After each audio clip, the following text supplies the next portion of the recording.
All right, live on YouTube now as well. Okay, let's get started. What is up, you guys? Hello, hello. It's time for some Snaps Q&A. Sorry, I'm very, very late going live today. Unfortunately, I woke up with some pretty severe nerve pain, and I couldn't even start working on my video. I actually, after the stream, I worked on 3 really good examples, and I got them all done before I went to bed, so I was, really excited about that. That way I could try to get today's video out earlier, and then, yeah, when I woke up this morning, I was having a pretty rough start to my day, so I wasn't feeling good enough to record. It's hard to record when I'm in pain, so I couldn't, record for the video yet, and then, once things eased up, I was able to start working on the video, but I didn't get to, really dive into it until, 1, and it usually takes several hours, so I just got the video finished not too long ago, and usually after the video goes live, I do some Snaps Q&A if there's any follow-up questions about this week's theme.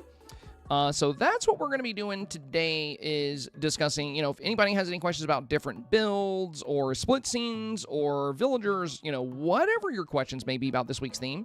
If there's anything the video didn't address or anything you're curious about, you can let me know, and we'll answer those. Today's stream will likely be a little bit shorter than they normally are, just because I'm, not feeling my best today. So, yeah, we'll be powering through it best we can. Lady, hello! Good to see you, my friend. Good to see you. Lady said, Senpai, welcome, welcome. Always a pleasure to see you in chat. Where's my sound button? The Baka one? It should still be available. Is it not working? Or is that one...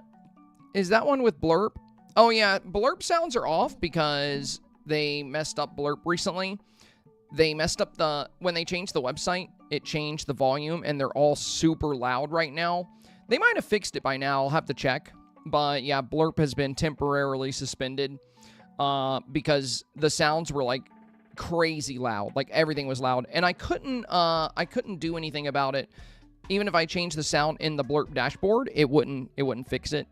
So, I just went live. LOTR, you're good. You probably didn't get a notification because I usually don't go live this late. So, a lot of people won't get notified, or they'll get notified way later. So, that's why going live at the right time is, so important. Whenever you stream, you always want to make sure you go live around the same time, because if people tune in around that time, it'll send them a notification. But if I go live outside of my normal time, oftentimes it will not notify you. But that's also why, having the Discord notifications on can be super handy. I did mention in Discord just a few minutes ago, not too long ago, I mentioned we were going to be going live after the video published. So I think about maybe 15 minutes ago, I mentioned we'd be live in a few minutes. So Discord's great for that. Because you'll always get a noti via Discord, but you won't always get one on YouTube or Twitch. It's hit or miss. Especially if I'm not live at my normal time. Ghost Girl says, we appreciate all your help, Sabai. Thank you, my friend. Thank you. I appreciate you. Wouldn't be able to do the content without you guys, so I'm glad you guys enjoy the snap tips and, all the guidance and tips and tricks and everything. Thank you for watching. Thank you for being here. But yeah, let me know if any of you guys have any questions about the challenge. It's a great time to address whatever questions you may have. I don't know if any of you guys have watched the new video. It just published, so if you're here, probably not, because it was actually a pretty long video today because I covered so many different approaches to the theme. Usually the snap guide videos are 13 or 14 minutes. This one was close to 18 minutes, so it was a little bit longer than normal. And if anybody clicked on that video, they're not going to be here yet because, yeah, I think I published it, I don't know, maybe 30 minutes ago, so a lot of people are probably still watching it at the moment. Now, for this split scene, I actually usually have Joy and Sadness in here as well. I got to show you guys the fire scene we made, though. Oh, and I want to show some cool stuff. I want to give you guys a little fun tip about the rainy scenes. let me switch to my rainy outfit real quick. I have different presets outfit. We'll go sad. There we go. Vox, I see you over on YouTube. Hello, my friend. Hello. Welcome, welcome. Good to have you. Good to have you. But yeah, today's guide is, I think, really good. I think the snap guide we made for Inside Out Weather is a really fun video because it goes over some really neat stuff. But for this build in particular, for sad builds, I want to show you guys something really cool. You know how I was saying I never really use the... oh, hang on. Let me put a goose on real quick. Let me get a goose. I like this pose for the rain because it kind of makes me feel like you're standing in the rain, like enjoying it. You know, I like the open arm pose. And in this little open spot, that's where sadness would be. But what I want to show you guys that's pretty cool, if you do a rainy day build, there's a slider I almost never use, which is color temperature. And the reason why is because they kind of messed this one up. Instead of it changing the color of all the elements of the photo, it basically, imagine a transparent blue piece of plastic. And if you just held that blue piece of plastic in front of a picture, that's kind of what this is. It's basically a thick sheet of blue that you can look through. So the stronger you make it, the darker your image gets because less of the light gets through. Whereas if the color temperature slider worked like it does in Photoshop or in other services, what would actually happen is it would just make the photo blue but keep the light. But it doesn't keep the light. It nullifies the light. But making your photo more blue for a rainy day submission, I think is pretty cool. So what you can do is you can go just to -25. Now, it is a lot darker, as you can see, right? Like, this is not ideal. This is too dark to get picked up by a lot of voters. But when you're only at -25, you can come down to highlight and just pick that all the way up. Now you can get a lot of that light back, and you get to keep the blue. So it's pretty cool. Hey, Ghost, thank you for joining the supporter community, my friend. Much appreciated, much appreciated. Ghost Girl, brand new member of the Twitch supporter fam. Thank you, my friend, thank you. Hey, Wes and everyone. Oh, hello, Dad, hello. Good to see you, good to see you. I'm very late today. I was dealing with some very frustrating nerve pain this morning. I was fine when I went to bed last night. I was totally fine. But I think sometime early this morning, while I was tossing and turning, I rolled over onto my stomach.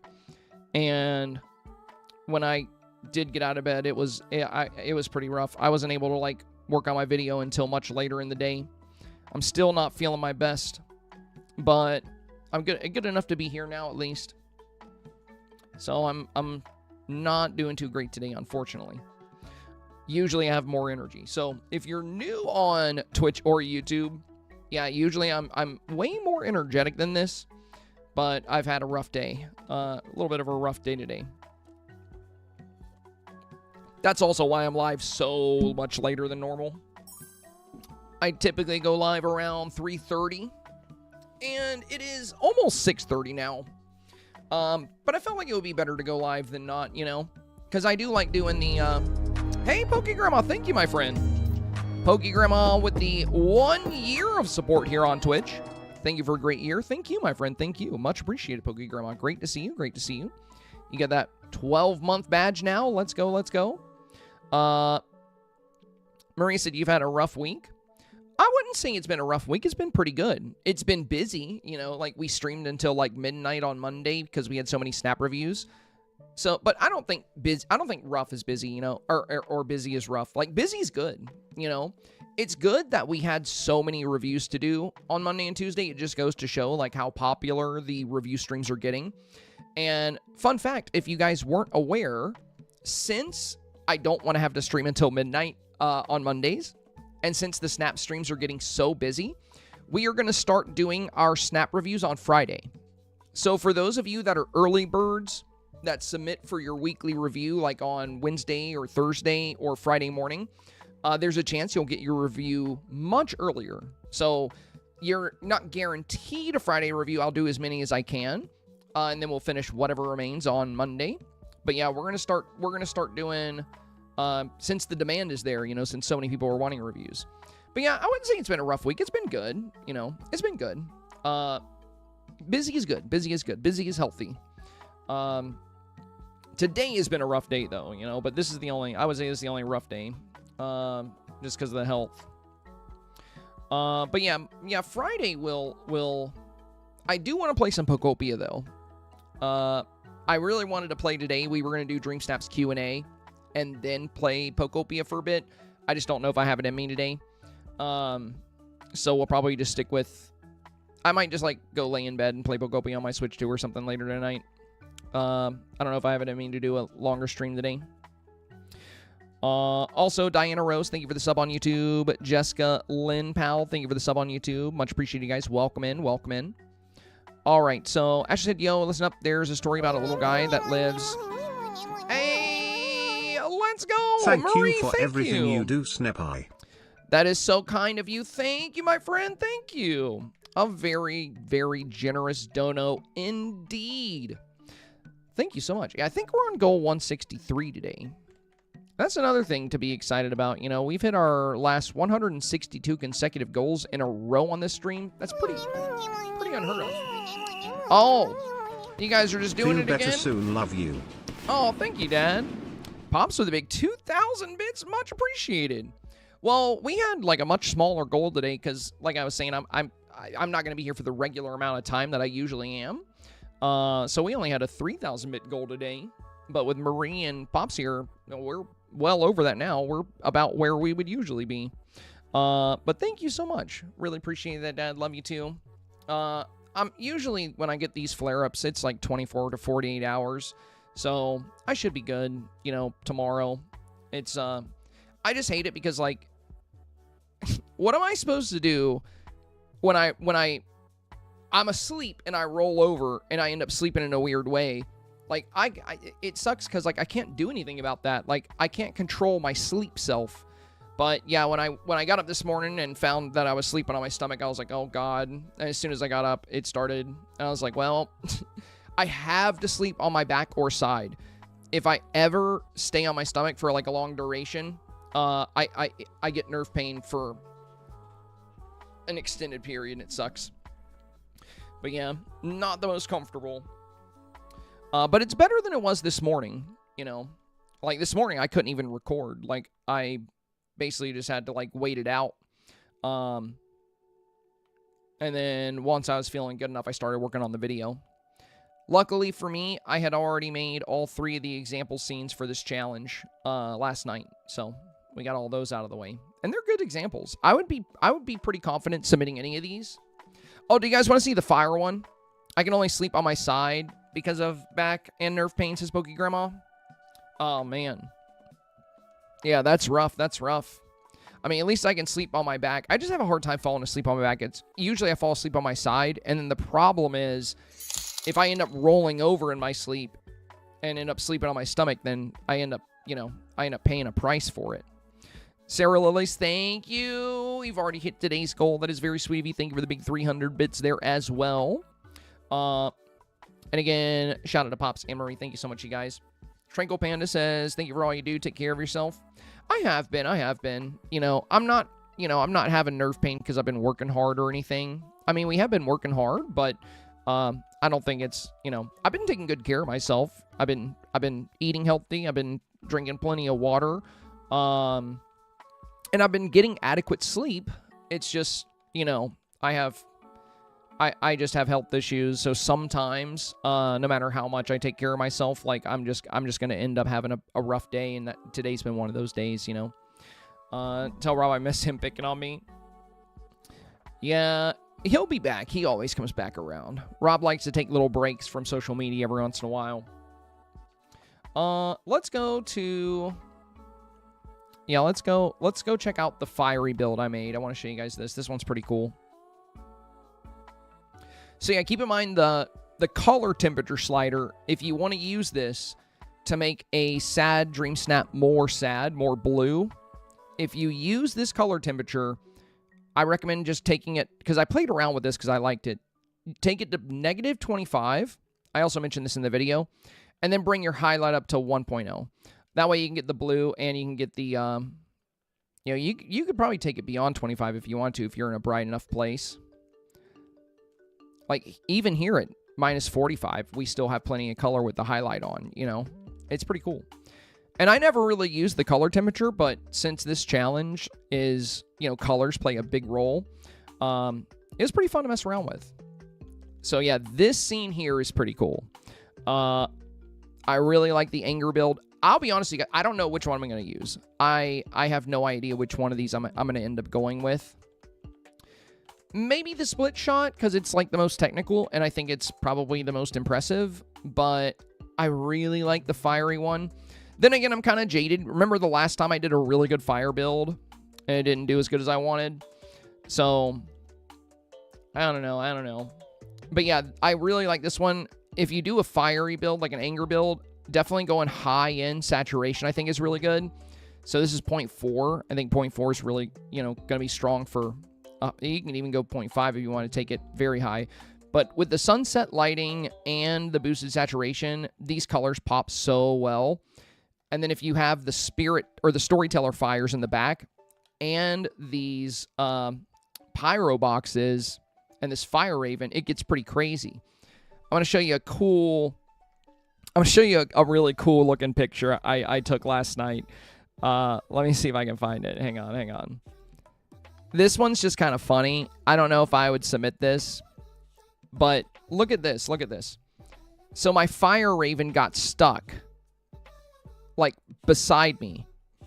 And then, like, while I was posing with this staff, my character would kind of weave back and forth.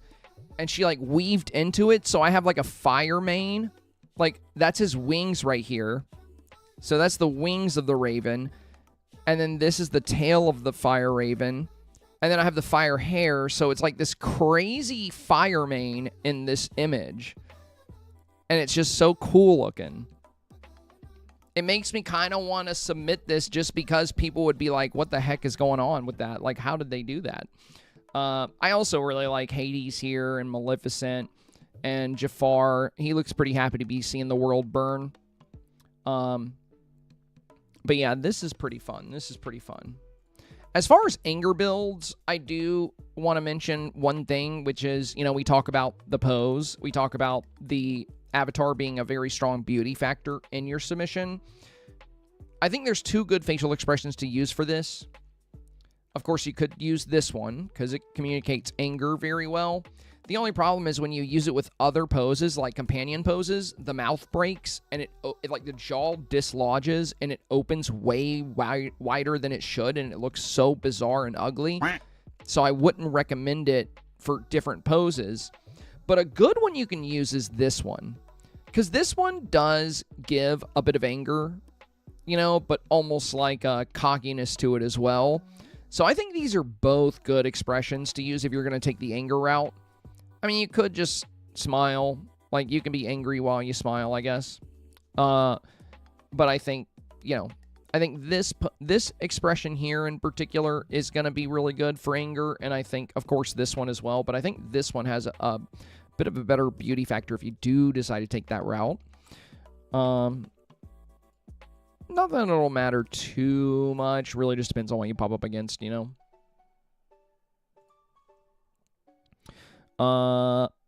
Willow said something was telling you to build them last night. It's like you knew you had to. Christy Bourne says, I finally got alive. Hey, let's go. Willow said, I wish I had the Pyro Box. I hope it comes back to the shop for you guys soon. Or I hope they make, like, a different version of it. I kind of hate, like, when a really good item like that is not accessible. Because with Dreamsnaps, you know, being like such a major part of the game for a lot of us, I kind of don't like the fact that some very good items like this are hard to come by. I mean, it's cool that players get rewarded for doing all the star paths and being here for a long time. Like, I get that. But, like, I don't know. I wish things like this popped up more in the recommended, because these have come back before. So, I don't know. I just wish there, like, anything that has Dreamsnap utility, even if you have to pay Moonstones for it, I wish there was a way to get it a bit easier. Because the Pyro Boxes are huge. Not only are the Pyro Boxes really good, but on the topic of that particular star path, Night Show. It was one of my favorite StarPaths ever. There was another really good item in there, which is this Spirit Water Curtain. And I actually talked about this in today's video as well.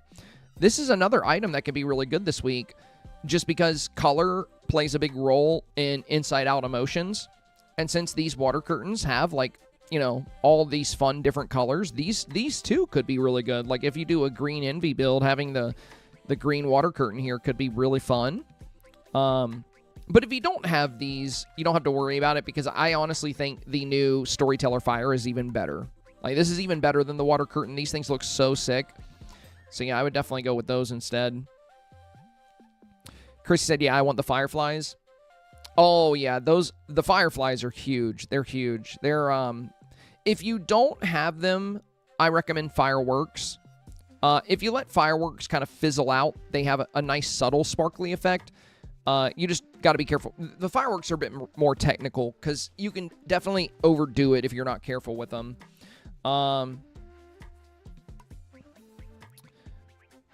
And yeah, Willow, as far as what you said about something telling me to do the builds last night, well, the reason I ended up doing all three of these inside-out builds last night was because, you know, when I make those Thursday videos for you guys, the Dreamsnap tips videos, they take a lot of work to make in one day. And if I'm not careful, I end up late to my stream. So I started making the builds on Wednesdays so that on Thursday morning when I get up, I can dive straight into the video. That way I can get the video out by like 2 or 3, and then I can go live on time. So that's the main reason why I wanted to get all these builds done yesterday, is so I can just focus on video production today.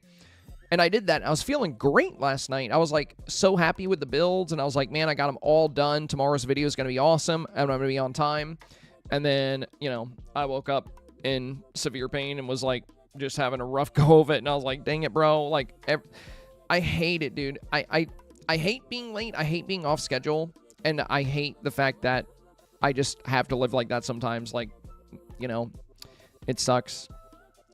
But it could be worse. You know, like, I got to count my blessings. Because in the past, you know, before I had my surgery, I lived with chronic pain. It was 24/7. And I had to take, like, a bunch of opiates, and I had to get, like, spinal injections. I had to get the epidurals and steroid injections. And that was probably, like, the darkest part of my life. Chronic pain is absolutely horrible, and a lot of people live with it. So while the nerve issues and the pain that I do experience is, like, really frustrating, and it throws my schedule off, and it can kind of derail my projects, I'll take it over what I used to experience. You know what I mean? So it's frustrating, but after what I experienced in the past, I guess, you know, I still feel blessed, even having to deal with it sometimes. It's so much better than what I went through in the past. Meg, no apologies necessary, my friend. No apologies necessary. You want to, you know, ask whatever you'd like. Apologies for the slight change of topic, but any tips to get 2 villagers onto a floating island for a split shot really struggling? Already moved their house to the island. I got you, Meg. That's what we're hosting the stream for, is for Dreamsnaps questions. And that's a good one. So, when it comes to getting 2 villagers to a floating island, there's a couple of things you need to be aware of. Number 1, if you come to a floating island, whether their house is there or not doesn't really matter. If their home is there, then they'll usually automatically spawn. But let's say I wanted to bring Mickey here right now and Goofy. I would highlight both of them like this. So on the left side of your screen on a floating island, when you go to your map, you have the villagers for that island. If we highlight these 2, then they should appear on the well. Now you'll notice Mickey appeared, but there is no Goofy. So why did one appear and not the other? Oh, he did appear. He just moved fast. Okay, so they both appeared. All right. So we can summon any villager here this way. Now, the problem with this feature is some villagers cannot be summoned because if they are at Shea Remy, if they are at Tiana's Palace, if they are at Scrooge's shop, or if they are inside their home, they will not appear on the floating island. And a lot of the times, even if they don't have the home icon, they're still actually in one of those spots.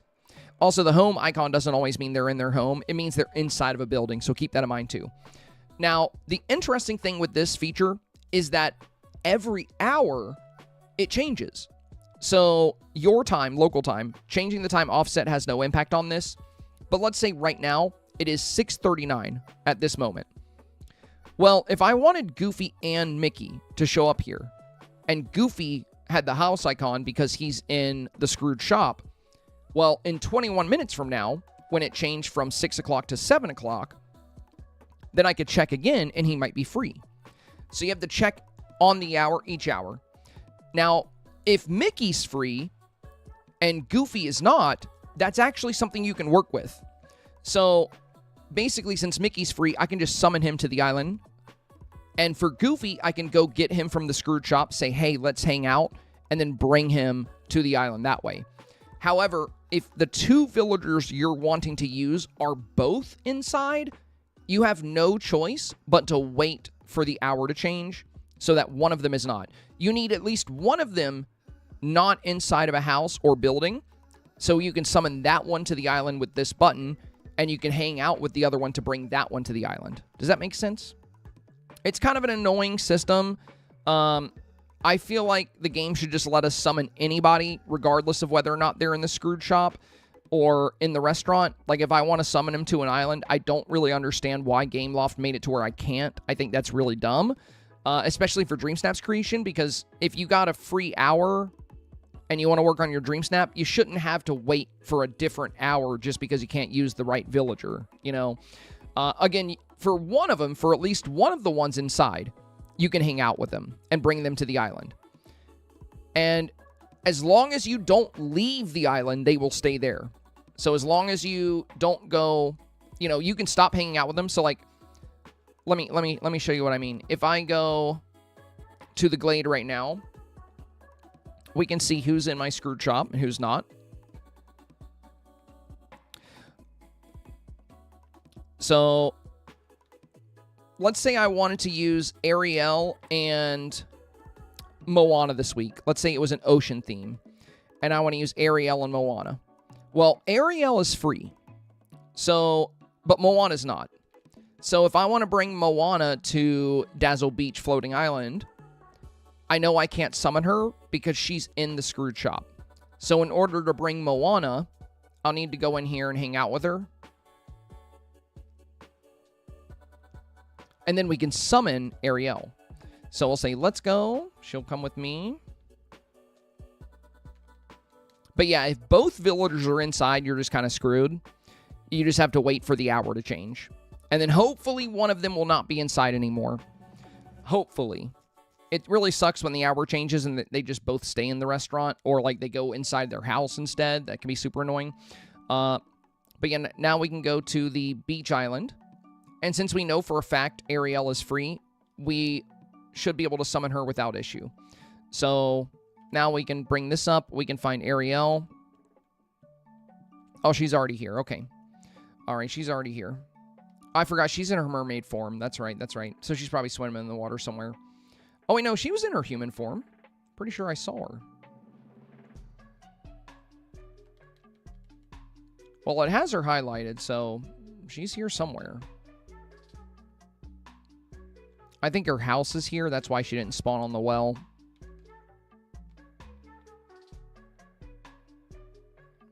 Maybe her house isn't here.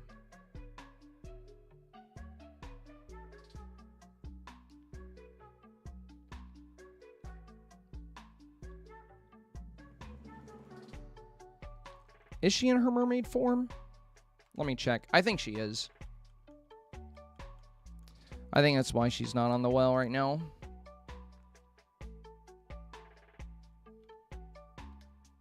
Yeah, that's why. She was in her mermaid form. That's my bad. We'll just put her in human form. But yeah, you get the idea. Yeah, I have a whole video about that, Avery. even if they're inside, you can also use a furniture item. You can also use a furniture item, Megan, but the reason I don't recommend that, Avery, is because you can't pick who shows up when you use a furniture item, and it's super annoying. I would say if you can, just wait. Just wait for the time to change. I have a whole video about how to get specific villagers indoors, like it for a Dreamsnap. So, for example, if we look at this video here, or this Dreamsnap, I really enjoyed this one. This was one of my favorite Christmas snaps. This was Cozy Holiday Cheer. And if you look at the shot, I have every winter and Christmas themed villager in the same build, all inside. But you can only hang out with one villager to bring them inside. So how do you get the exact villagers inside that you want to use for a Dreamsnap like this? It's a very, very time-consuming process. So you got to put an item down that summons villagers, and then you just keep using it over and over and over and over until you manage to get all the villagers you want. Then you go into camera mode, and you toggle off every single villager you don't want to use, because there's no way to get them to leave. Unless you leave, which resets everything. So when it comes to getting villagers into a split shot on a floating island, I don't recommend going through all that trouble and like using a furniture menu. I mean, maybe you'll get lucky and you'll just get both the villagers you want right away. But with so many villagers in the game, odds of that are very low.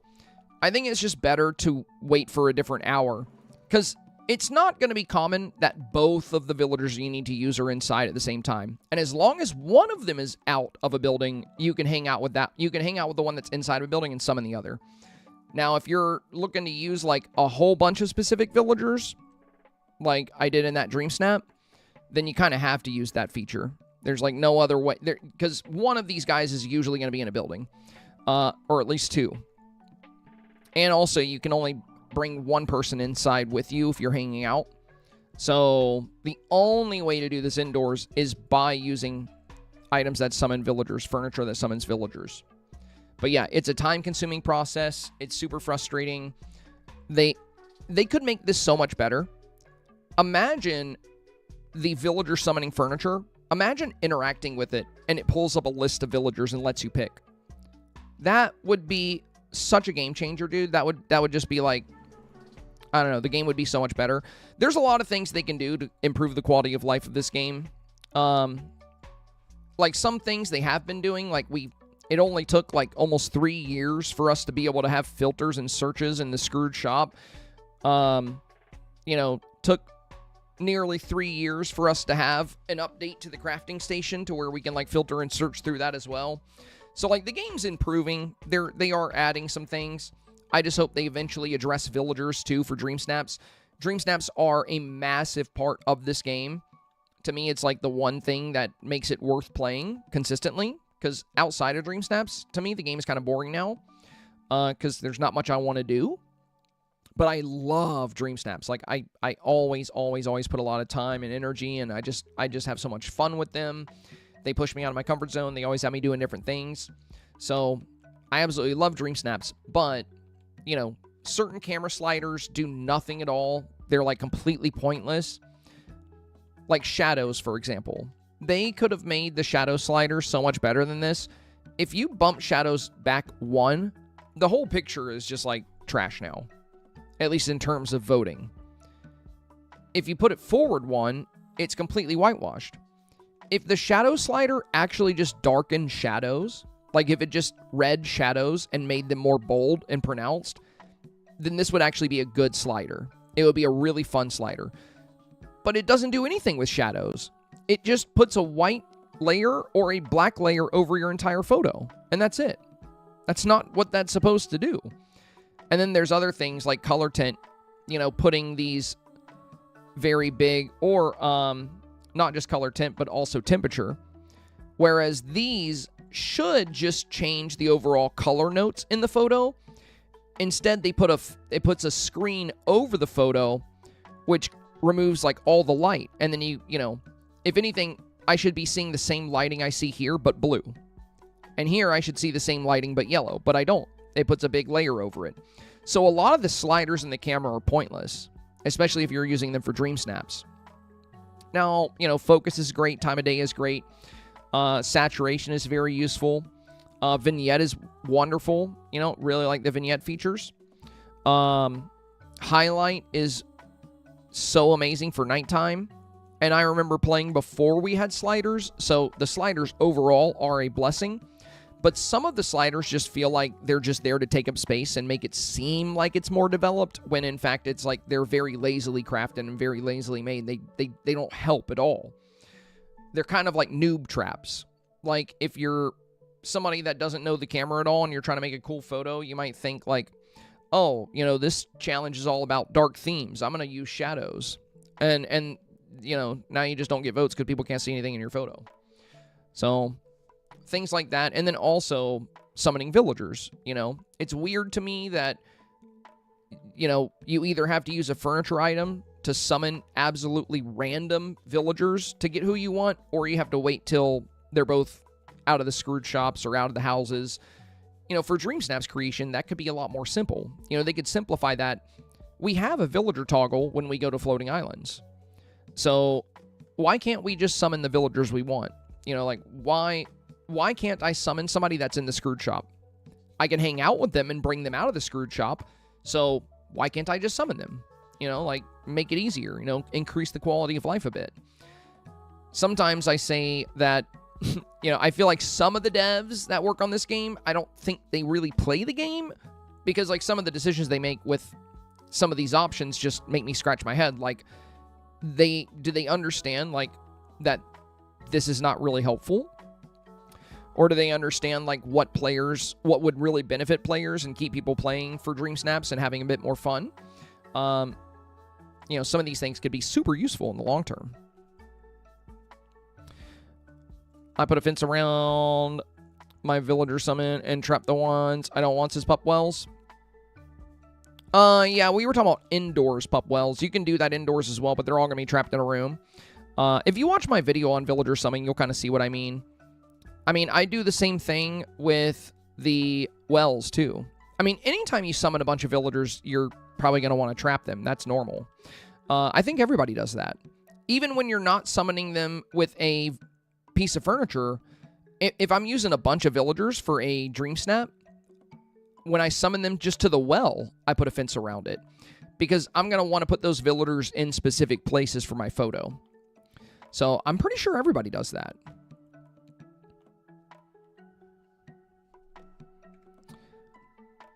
The guy said I've done that too. Yeah, that's what I mean. I think everybody does that. Trapping villagers is kind of like, Villager Management 101. That's something everybody's got to kind of understand, is the villagers are annoying to wrangle. So when you do summon them, you definitely want to get them all in a spot where you can pull from. Susan says, "Hi, I'm new here, but don't have Discord or how." Welcome, Susan. Welcome. Good to see you. Good to see you. And thank you. You just being a channel member. That's awesome. Much appreciated. Welcome to the YouTube channel member family. Welcome to the inner circle, my friend. Thank you for making the content possible. So if you don't have Discord, it's completely free to download, and it's what we use for our Dreamsnap reviews, and also for a lot of other things. But it's completely free.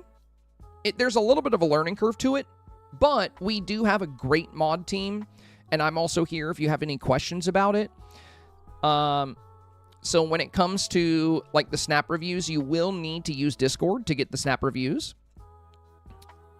There's a little section in my server, which will break down how to get reviews, the rules of reviews, and then we use primary reviews to get our first reviews out of the way, and then secondary reviews for follow-ups.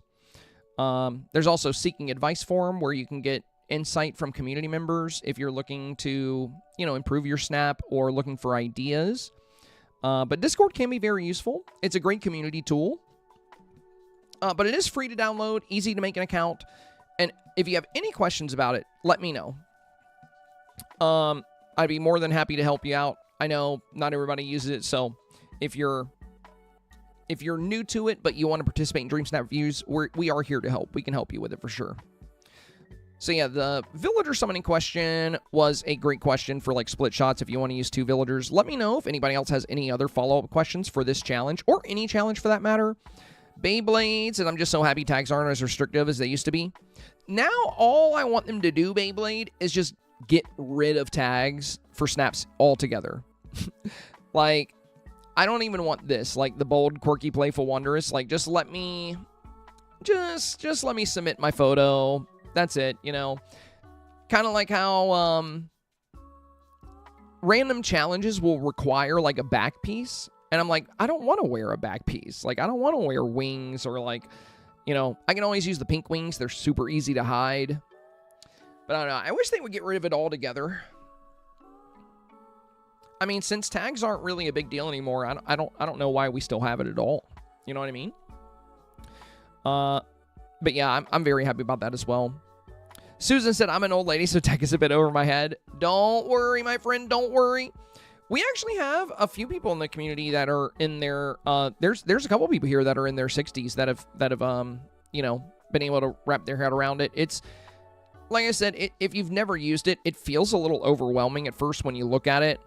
But on the bright side, you know, if you end up wanting to do Dreamsnap reviews, you don't have to have like a very solid understanding of it. You're only going to be using like a couple of little channels here. But yeah, essentially it's a free app. You can have it on your phone. You can have it on your PC. You download Discord. You make an account. And then we can give you a link to our server. If you have an account for Discord, and you click that link, you'll automatically join the server. So there's, you know, no sign up or anything for that. Not a complicated process. Once you're in the server, all the channels of the server will be on the left-hand side. It's basically just chat rooms and announcements and stuff. And the only area you're going to need to really focus on is Dreamsnap support. That's where we do the reviews. And like I said, we have a great mod team standing by as well. Like if you ever need any extra help, or there's also some very easy to follow tutorials on YouTube about how to, you know, navigate Discord for beginners. But if you can navigate YouTube, you can navigate Discord as well. I mean, there's a lot more to it, you know, but you don't have to go out and make your own server. You don't have to join 100 different servers. You don't have to navigate my whole server. It's really just this one area here where you can like upload for the reviews and whatnot. Frozen said, I have Discord, but my Discord username is different than my YouTube one.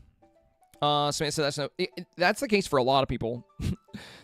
There's a ton of people here who have, I think most people really have a different name on Discord as compared to YouTube. So as far as your name being different, it doesn't matter, because the Snap reviews are for channel members and Twitch supporters. And if you connect your Twitch and your Discord, it'll know automatically. Like basically if I open the reviews right here, these red names are YouTube channel members and these purple names are Twitch supporters. So the server just knows. Even if it's a different name, it knows because they set it up to know.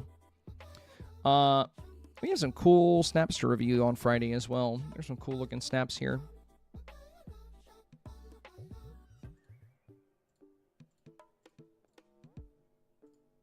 Fun anger builds. Fun rainy day builds.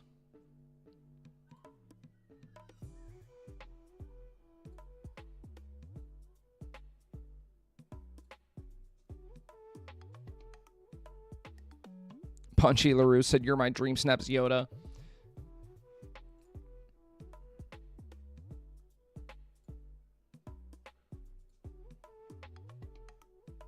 Hopefully some of the people that have already submitted will check out the video I posted today, because I see a lot of these. Some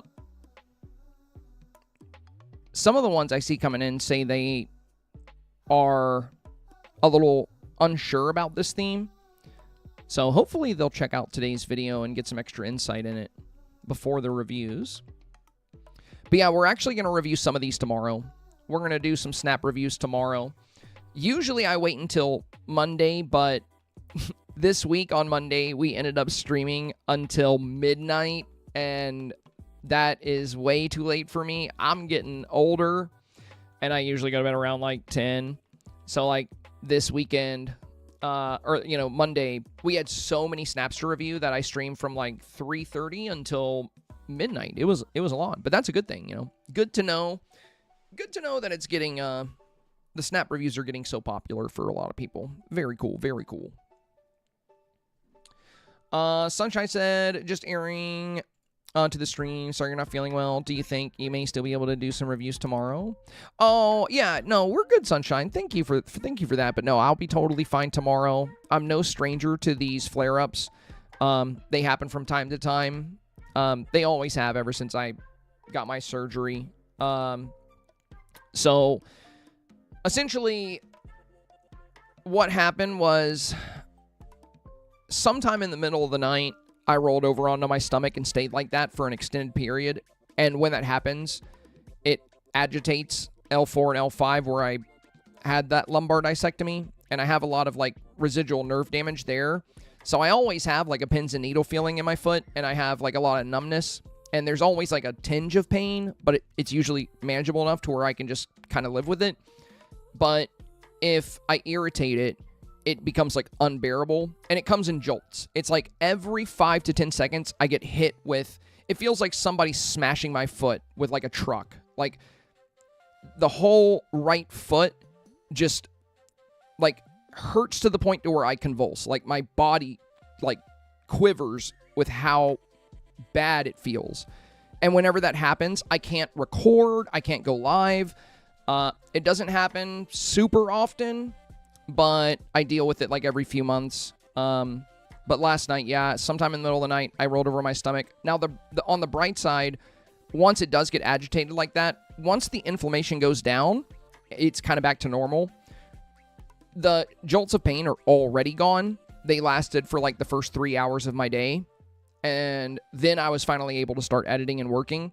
What remains after that is a burning sensation. So right now, I'm sitting on my knees. I'm sitting on my feet right now to put pressure on them.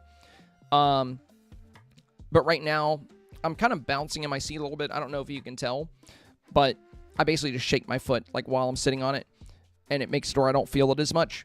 But the sensation that remains after those like violent bursts of pain leave is almost like a fiery sensation, like the foot's burning. Like if my foot was like really, really, really hot, that's how it feels right now. So, you know, I'm still not feeling great, but I'm already past the part of the phase where I get the shots of pain, so I can stream and I'll be fine. And when I get these flare-ups, you know, they 24 to 48 hours is usually all I got to deal with. And since the worst part is already over, I should be totally fine tomorrow, so don't worry about that. Yeah, everything should be fine. Unless for some weird reason I just roll over on my stomach again tonight and just double down, but I'm really tired, so I think I shouldn't toss and turn too much tonight, I hope. All three examples in the video were so good, hard to choose which way to go. Yeah, I don't know which I want to do yet either. I have a neurostimulator. It helps quite a bit for my pain. Is that the electric? I have one of those too. It's a something machine. There's a name for it. I don't know why I can't remember. I have a few things. One thing I really like, I have a special brace. It's a DDS brace, and it has like a hand pump. So it's this medical grade brace that I put on. It's really tight around my waist, and then it has a hand pump. And once you put it on, once you inflate it, it basically lifts and decompresses your spine, and it's so nice. Anytime I'm having like a lot of issues, or if the pain is lasting longer than it should, I'll use that, and that can really help. Tim's machine, I think it's called Tim's machine. The item I'm talking about, not the brace, but I have another thing that's basically, it holds a charge, and it sends it. You put these little electrodes on you, and it sends a jolt of electricity, which kind of overrides the nerve pain in my foot, and I feel the... Yeah, TINS unit. Yeah, there we go. Yeah, I do have a TINS unit. I do have a TINS unit as well.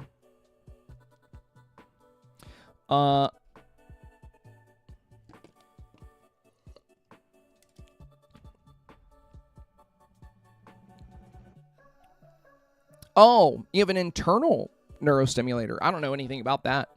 That's pretty neat. That's pretty neat.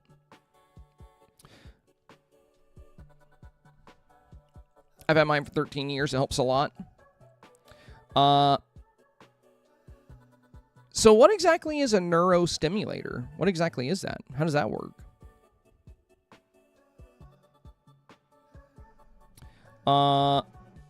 Alex is out. Sorry to hear that's in by. It's cool, dude. It's cool. Like I said, you know, it used to be so much worse. Like, it sucks when it happens. Like, it really sucks. And it also, you know, it kind of makes me sad because, like, I like to be productive. And I also, you know, all things considered, like, my nerve issues aside, I'm a relatively healthy person, you know? Like, I eat pretty good. I try to be pretty active with, you know, what I can do. So, I don't know. I think one of the things that bums me out about it is, like, I've been dealing with this since I was, like, for over 10 years, you know? And I was pretty young when I had to have my surgery, a lot younger than a lot of people when they have to do such things. So, I think one of the things that's kind of a bummer is, like, you know, as a young man, learning to live my life, not able to, I don't know, I guess, do more manly things. Like, you know, if, let's say, Jordan and I are moving to a new house, I can't help carry anything heavy. Like, I can't do anything to be helpful. Anytime I move, I don't even like asking friends to help. Like, I will go out of my way to save up extra money and pay movers because I feel like a piece of crap. Like, I'm like, I'll get the pillows, you know. Even things like taking the trash out or bringing heavy groceries in. Like, I you know, it just kind of sucks, you know, because, like, I remember when I was younger, before I had these issues, you know, I was in body conditioning. I did a lot of weightlifting. I was a strong lad, and I like that, you know. Felt good. I miss that. I miss that. So, some things about it, you know, make me sad, and I really hate my schedule getting thrown off, and it sucks to hurt. You know, being in pain is, you know, it sucks no matter what kind of pain you're experiencing, whether it's nerve pain or something else. But I try to stay positive about it because, like, on the bright side, I'm not living with the same chronic pain I was before. So, like, before I got the surgery, back when I had to get, like, the spinal injections and I had to take opiates every day, you know, that was worse. That was worse. And some people get surgery and it doesn't help. Sometimes things get worse after surgery. I think a blessing for me was that I was still pretty young when I got my surgery, so I healed very well. And as I get older, you know, my issues, I feel like they're probably going to get worse. You know, the doctor did say back when I had my surgery that at your age, you know, having the surgery this young, you're likely going to need another surgery in the future. So I try to take very good care of my body, and I try to be very conscious of, like, you know, what I do, what I lift, what kind of exercises I do. But yeah, there's just, I have to accept the fact that there's just going to be days where I can't function. You know, thankfully they're not super common, but like today, the first half of the day was one of those days. You know, there's so many things I want to work on. We've been doing really good with, like, the Dreamsnaps content, and I was really excited to get today's video out and go live. So, you know, it sucks. It sucks when things are going really well, and then it's always, like, you know, in the middle of a busy week, you know, my body just, like, has to throw a wrench in the plan. Oh, I need to remove the ban on the word limit. I feel like we've had that inside joke for far too long, and then sometimes you guys are trying to share, like, you know, important things, and the chatbot removes your comment because you said limit. Susan said, I play on PlayStation 5. I wanted to use the floating rocks for my Dreamsnap, and they don't show up at all. I have the falling stars. Is it another glitch?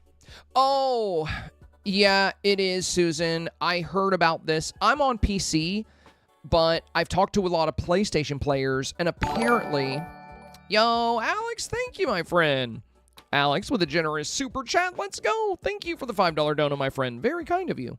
Yeah, I've heard from people on PlayStation that for whatever reason, at least right now, if you're on PlayStation, these rocks won't show up. The shooting stars will fall, but the rocks won't show up. It's just Gameloft things, you know, Gameloft being Gameloft. You would think they would kind of playtest these things, like, before charging money for them, and, like, make sure they work before... They need to playtest more. I think that's my biggest headache with this game. There's really not much of an excuse for, like, things that cost real-world money coming to the game and not working for certain people. Like, I don't think that's something we should excuse as players. So, yeah, I feel bad. If you're on PlayStation and you bought these, I'm sure it'll get fixed, though. I'm sure it's a very high priority. My guess is you'll have to wait about 1 more month, because usually fixes like this come with the next update. And since this is a premium item, they're definitely going to fix it. Now, if it wasn't premium, there'd be a chance they just don't care. But usually, you know, what Gameloft worries about the most is what makes them money. And if they end up not fixing stuff like this, people will buy less stuff, so they'll definitely fix it. The reason I say about a month is that's, you know, we got about, I think, like a little over a month before the next update rolls out. We can look at the current StarPath to know. So Elements of Nature ends in 25 days. And then after this ends, we'll have a 7-day period and then the next update. So we got about 32 days or so. About 32 days till the next update. And when that update comes out, Susan, there will very likely be a fix for those rocks. But yeah, for people on PlayStation, unfortunately, the shooting stars fall down, but the rocks don't show up in the sky, which kind of ruins the whole item, in my opinion, because that's like what's useful about it, because we don't have a lot of great stuff for sky detail. I mean, the shooting stars by themselves are really cool, don't get me wrong, but the main reason I use this is for the rocks. And that really cool, like, green kind of flow that you get on it. But, yeah, you'll probably have to wait about 32 days, and then it'll get fixed. Sunshine said on PS5, I can hear the rain, but can't see it. I used to have that bug on PC a couple of updates ago. And to be honest, like, I actually like that bug. I hate the way the rain looks in this game. I don't know. In some games, the rain is, like, really pretty. But my problem with the rain in Dreamlight Valley is even if you have, like, ultra settings on for your graphics, what I dislike about it is it just looks really bad in terms of, like, how the water droplets fall. Like, when they splash, it's literally just random motifs, like little random gray splashes that appear on the screen. The rain just... And it also happens around your avatar. Like, you get these weird... You see those little splashes popping up? Like, they look so bad. Not only that, but the rain also likes to nullify a lot of the color in the game. And I don't know why, but almost every time I log on wanting to film a video, it's always raining. It's always raining in my game. Right now, it's not, but... Yeah, I wish they would make the rain look a little bit better. That's why I like the new clouds. I think the rain in the new clouds actually looks a lot better than the regular rain. Did you guys notice this? They got the pictures wrong on the storm clouds. So there's 2 new storm clouds. This one has a picture of lightning, but if you click on it, it's the rain one. And the other one's the same thing. It's a picture of the rain cloud, but when you click on it, it's the lightning cloud. It's weird. But yeah, I feel like this rain actually looks a little better. And I really like the rain from the white cloud. I think that one looks best. It's kind of cute, you know. It's like a little bit more whimsical with like the little drops. But I like this one a lot. Because it's actually little water droplets that have some detail to them. So yeah, this one's pretty nice. I was confused for a second. Yeah, it's weird. DVS said, I saw someone sharing it, an inside sad snap for this week, but it was centered around... Oh, gosh. Yeah, I'm not even going to read that. Wow. Well, I mean, I totally understand people making things they can relate to. But, yeah, I think they should also consider that people probably don't want to relive that experience, you know? I mean, I get it. It's sad. But you know, putting it out in a public voting forum Yeah, I don't even want to read that out loud. Yeah. I don't know about that. That's pretty wild. I mean, I guess I can see why they would, choose kind of a concept that made them feel very sad, but like, I think for a lot of people that have experienced something like that, not that I would know, but I feel like they would probably not want to have that kind of land in front of them while they're trying to enjoy Dreamlight Valley, to be honest. Look at that pretty picture. Lunar says, yeah, I feel like that's a little too heavy for Dreamsnaps. I don't know. I definitely think it is. Like, it's too heavy for me to even read, like, in my chat. Like, that's a little much. That's a little much. Let's see. Oh, man, I don't have the villagers here right now. I was going to show you guys how cool it looks when I get Hades and the other ones here. Okay, so, yeah, I feel like I've gotten a little off topic here. Does anybody else have some snap questions for this week? Anybody got some questions for the theme? Lay it on me. We got plenty of time left. If you want to know anything about split scenes, or if you want to know, maybe there's certain items you're looking for something to fill out your foreground, yeah, let me know. Let me know if there's anything on your mind with the challenge. We've had some good questions already, so, yeah, feel free to hit me with some more of them. I'm going to go to my rainy build. I'm going to go to my rainy one. Oh, Susan, that's not my Dreamsnap. That's not my Dreamsnap. So these are example scenes. These are all example scenes for this week's challenge. Since I do the YouTube videos every Thursday for this theme, I make several different builds. And I try to make all of the builds capable of getting 4K. So, like, whereas a lot of people make one Dreamsnap each week, I usually make, like, 3 or 4 builds, but they're not really gonna, be my Dreamsnaps. I'm usually gonna alter them and, choose sometimes something completely different. But I just do these as examples, so people that are kind of trying to figure out what to do, figuring out what direction to go in, or looking for good items, I make these builds for them. The one I'll likely use, the one I'm thinking about using, is my split scene one. I'll show you that one in a minute. I'll show you the one I'm most likely to go with. Now, for this build, this is the rainy weather one. And if you're curious about whether or not you're on theme with your build, Susan, you can check out today's YouTube video after the stream. So I'll give you a link. I'll put a link in chat. Every single Thursday, I drop a guide for each week's specific theme. So I spend all Thursday morning typically working on a weekly video that breaks down that week's theme specifically, talks about great items to use, talks about the concept of the theme itself. Yeah, Kirsty B, I actually have a split scene featured in my video. So I have this split scene featured in my video. At the end of the day, it will be on theme as long as you consider what the theme says. The challenge is about, it's inside out weather. That's what the theme is it's about weather and emotions. So, if you're gonna do anything with sadness, of course, having rainy weather is gonna be very good. And with joy, having sunny weather is gonna be really good. So, for a split scene, if you do both, as long as they're well divided and we have one type of weather here and one type of weather here, it could definitely work very well. So yeah, split scenes can, and you could even have like the same weather on both sides. To make this side stormy and make this side sunny, we use the sun motif, like that little light flare motif up here. So this is a motif right here.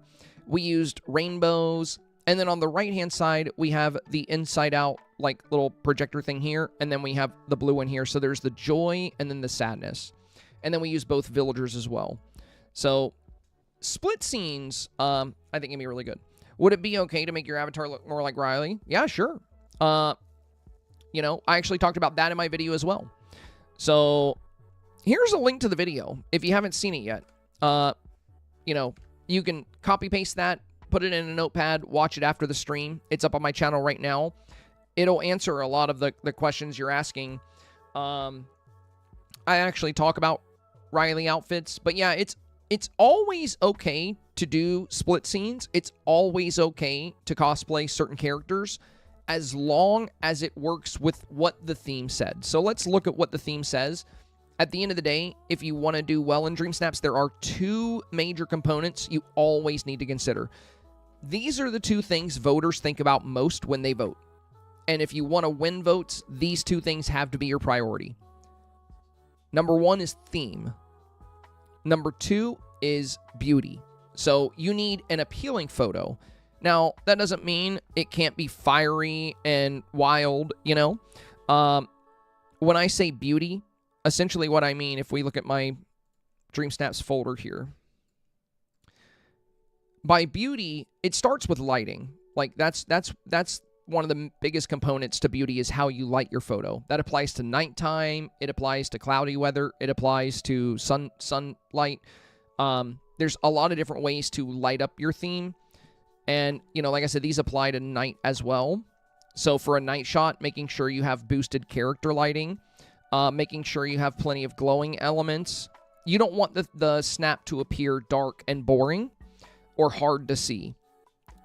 A lot of people that vote are the same people that submit random selfies each week and random quest photos. There's actually a smaller percentage of people that actually try in snaps and a larger percentage of people that just submit whatever to get free moonstones, because not everybody has time to do the challenges. The people that don't have the time to do the challenges, that aren't really that into Dreamsnaps, they're not going to be super into voting either. They're just going to go in, they're going to vote for 10 snaps, they're going to take their 50 moonstones, and they're going to walk away. So when those people are voting, if two photos pop up against each other, and one is dark and hard to see and the character is far away, and the other is bright, bold, and features the subject of the photo very well, it's going to be way better at drawing their attention. And typically for a lot of people, the first snap that makes them lock in and look at it immediately is usually going to be the one that takes the W. And I've had a lot of success in snaps by focusing on beautiful, bright, vivid, diverse scenes. So not utilizing the same items over and over, making sure everything is very well lit, having beauty factor throughout the entire snap. Like instead of leaving the sky empty, we're using the aurora. We put a green silhouette around the avatar to increase the beauty factor there. We have some pixie dust on this side, just add a nice magical sparkle here. Little things like that, you know, finding ways to make your snap more appealing, more beautiful, and more eye-catching. And you'll see that's kind of a common trend with all the different snaps that I make. They're usually full from frame to frame. So from top to bottom, you know, and just because a snap is full doesn't mean it's too busy. You know, like there's the whole tree line here is full, but there's not like a million things going on. It's also like easy to make out the blossom tree. We can see a little peak of an aurora up there. We see the sparkle from the blowing wind. And then on this side, we have a great beauty factor from the willow hanging over the green light here. And then, you know, making sure your foreground is occupied, like having, you know, these sunflowers and the log and the rock. And then the avatar is one of the best things when it comes to beauty. In this game, the avatar is so beautiful. They are very, very useful tools for locking in votes. So showing like a tender moment between a companion and an avatar, or, you know, in a dream challenge, showing your avatar actively dreaming, finding different ways to play up the beauty of the avatar and tell a story that communicates the theme, can be very, very strong with voters. But yeah, you'll see with like most of my photos, you know, they play up, they're very well lit, they play up a lot of color, and the average voter gravitates towards these, and they're very reliable when it comes to performance.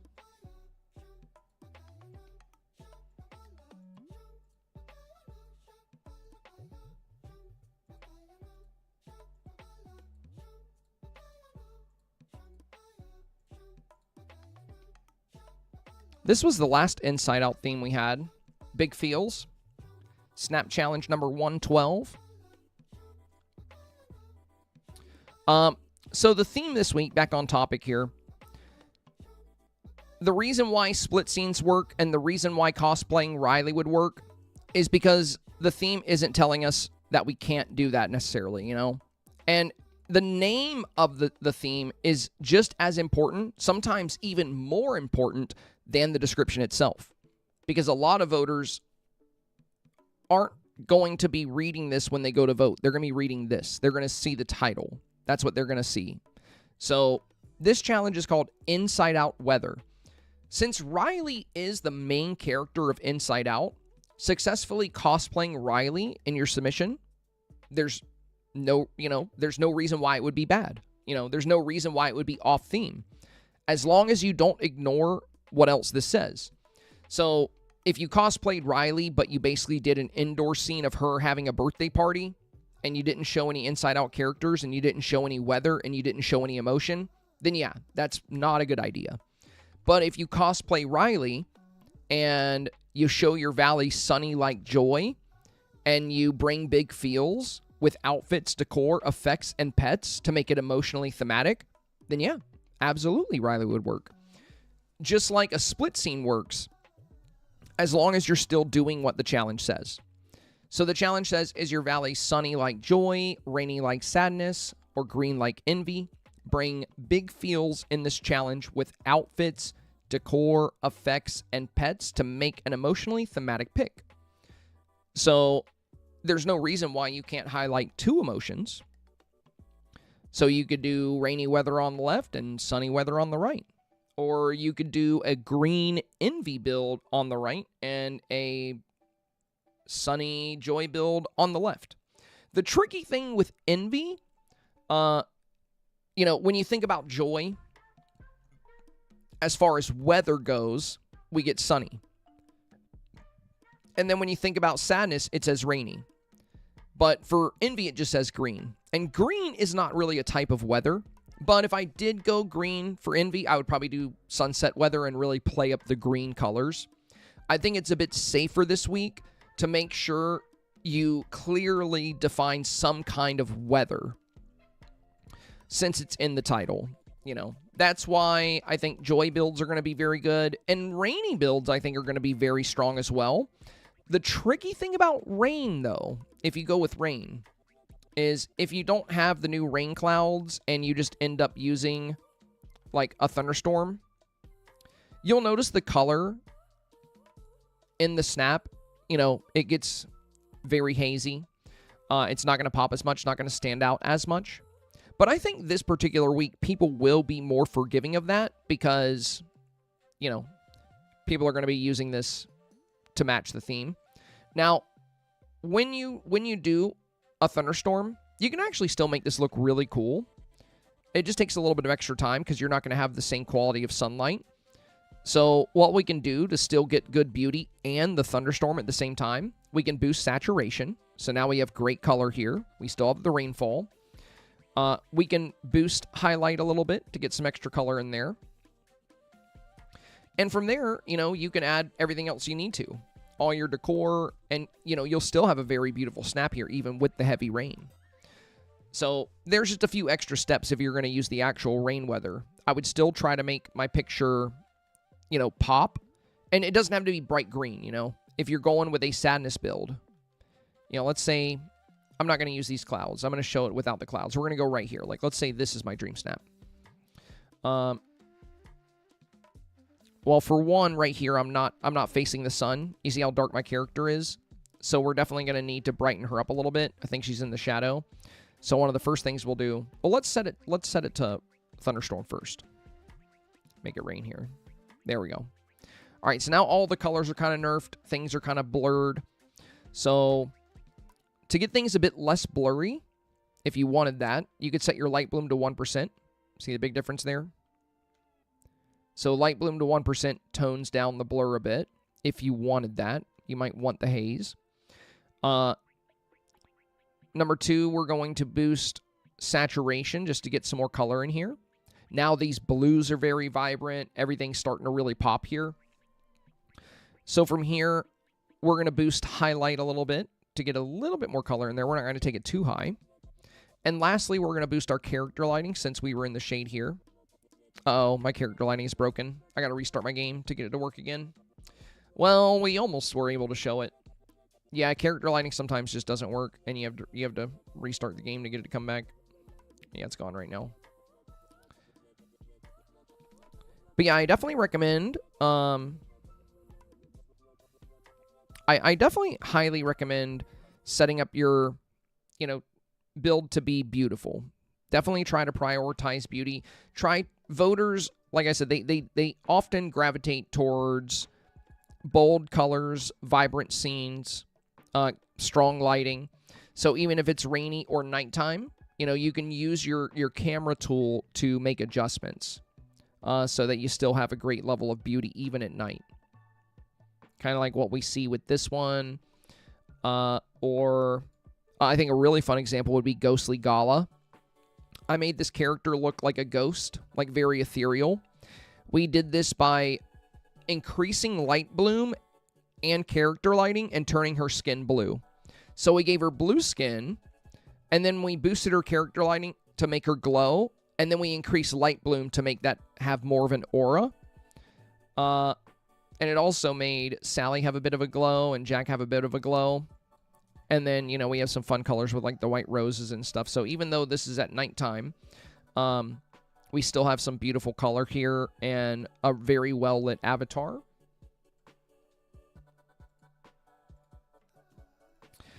Kirsty B said, I saw a split scene on Facebook earlier. They had done sadness on one side, joy on the other, and their character was the split.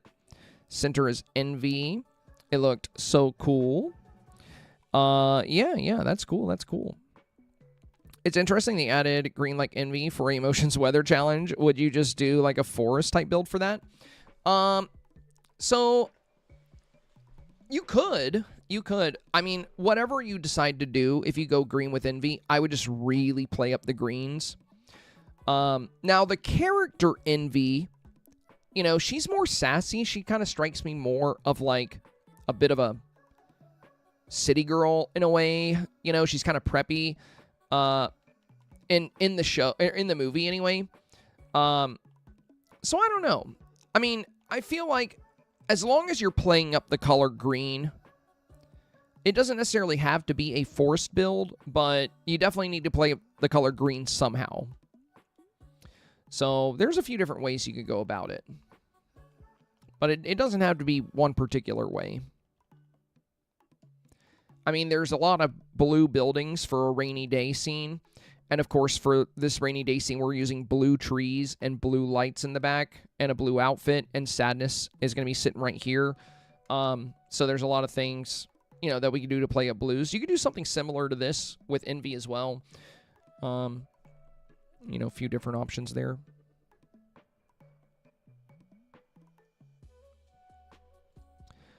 Kubo said, I'm glad I googled who Envy was in Inside Out, because I seriously thought she was green, but that's Disgust.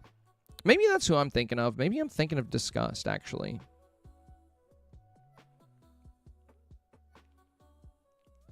Kubo says it does say green like Envy. Yeah, that's what the challenge says. I did too, but they make it seem like Envy is green in the description. Yeah, the description literally says green like Envy. But I mean, at the end of the day, I don't think people are going to cherry pick that. So if you do a green build, since the challenge says green like Envy, they're going to assume that that's what it is. Or even if it is Disgust, that's not going to be too far off either way. So regardless, it's still going to work. I do think it's not the best option, though. I think, kind of like what Kirsty was saying, if you use a green character to be a divider between the two scenes, I think that could be a good play. But I don't know if I would do a straight-up green scene, because the challenge is Inside Out weather, and then it directly references weather. So whatever you choose, I feel like you really want weather to play some kind of big role. I feel like that's going to be safer. You'll probably get plenty of votes either way. Like, even if you just do a straight-up green photo with a lot of green stuff, I feel like you'll probably still do well. But, you know, if you... Like, even anger, I think, is kind of tricky because it's not going to be as associated with weather. That's why I kind of put the rocks in the sky, because, like, maybe shooting stars could apply here. You know, what's the forecast? Oh, it's like raining meteors, you know. But I think the safest options this week for, like, your setting, again, these are not the only options, but they're safest, would be beautiful sunny joy scenes. That's really easy. You know, rainbows, bright sun, and you can get the sunset lighting and then use the motif as the sun. Pixie dust, tangled lanterns really play up those gold, yellow colors that are associated with joy. And then, of course, sadness is a very easy and safe route this week as well, because everything in the premium shop that was new is, like, perfect for sadness. You know, we got the rainy day house, there's the new rain clouds, sadness herself, you know. And both of these options actually have a villager you can use. And that's another thing that just makes them a good safe choice. I do really like the fiery builds, though. You know, especially this one with the way we got, like, the fire, main here. This was crazy. But, you know, I'll probably end up going... I usually go with what I think is safer, what I deem is safer. So, I'll most likely go with a sadness build, or a joy sadness split like this. I like the joy sadness split because we're using memories. And we talked about that in today's video as well. Using the inside-out memory frames here. You know, you can have a sad memory on a sad side. And you can even do this for a build like this. Like, you could put sad memories in. And I think another... Unless they changed it. I know they did recently change it. I can't remember what they changed it to. But another fun thing for sad... Do we still comfort the little robot? The Eternity Isle robot? Hopefully.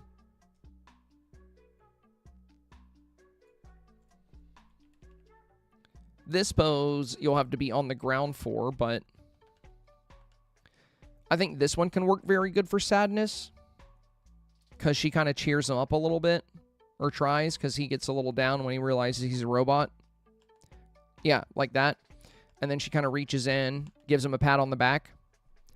This one could be really good, like this pose, because it's very good storytelling. Well, if the goose wasn't in the way, but, you know, you get the idea. But yeah, this pose is really good.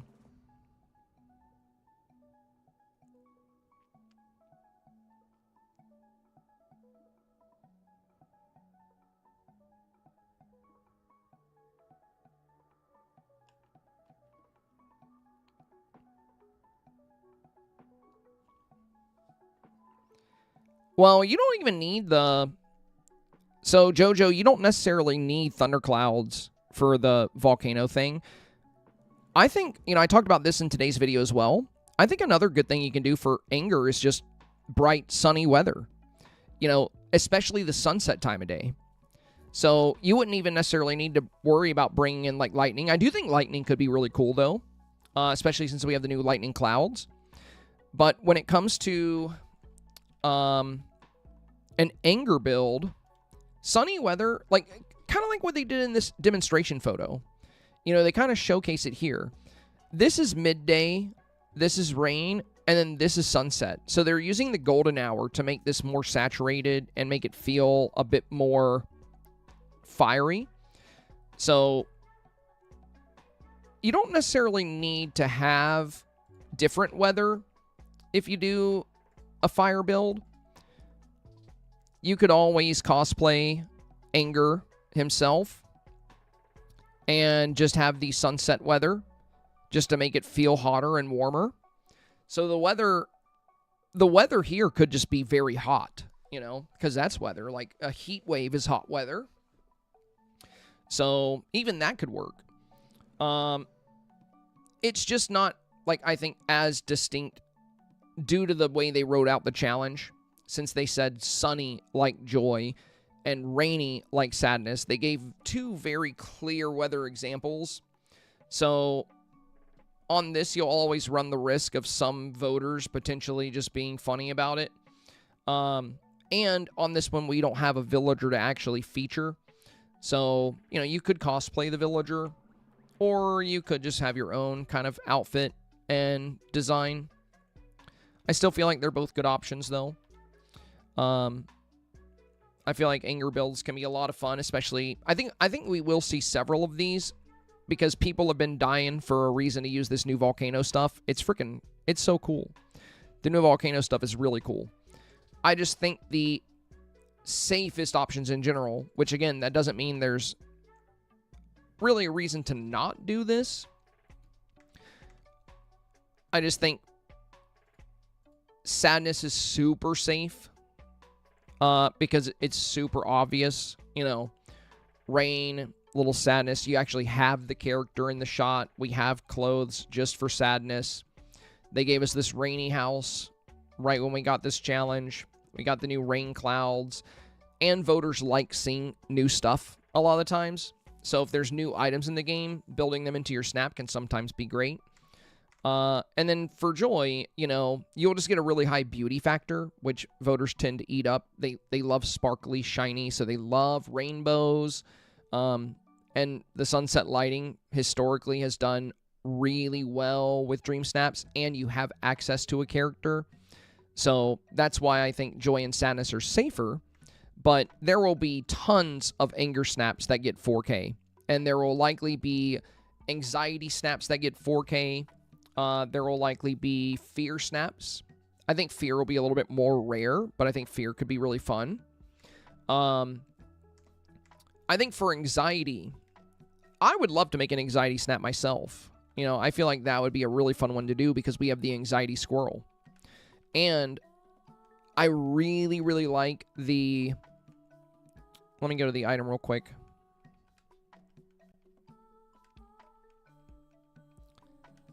So for the sense of self lamp, I really love the anxiety setting on this. It's so cool looking.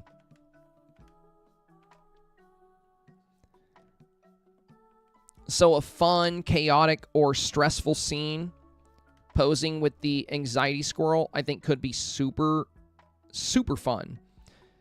Not to mention, if you want to make the scene feel like a bit more stressful and chaotic, you can use rotation. I typically use rotation anytime I want to communicate a bit more of a chaotic scene.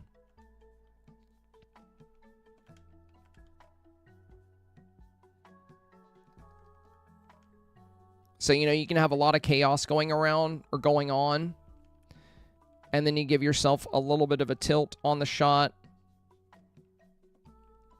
And we get a lot closer, of course, to our little friend here.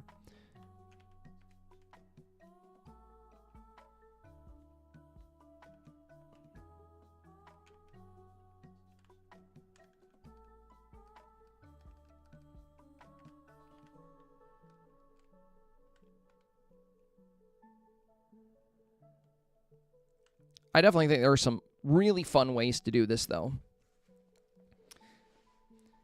But I don't know. I feel like it would be cool to do. I feel like it would be cool to do an anxiety squirrel.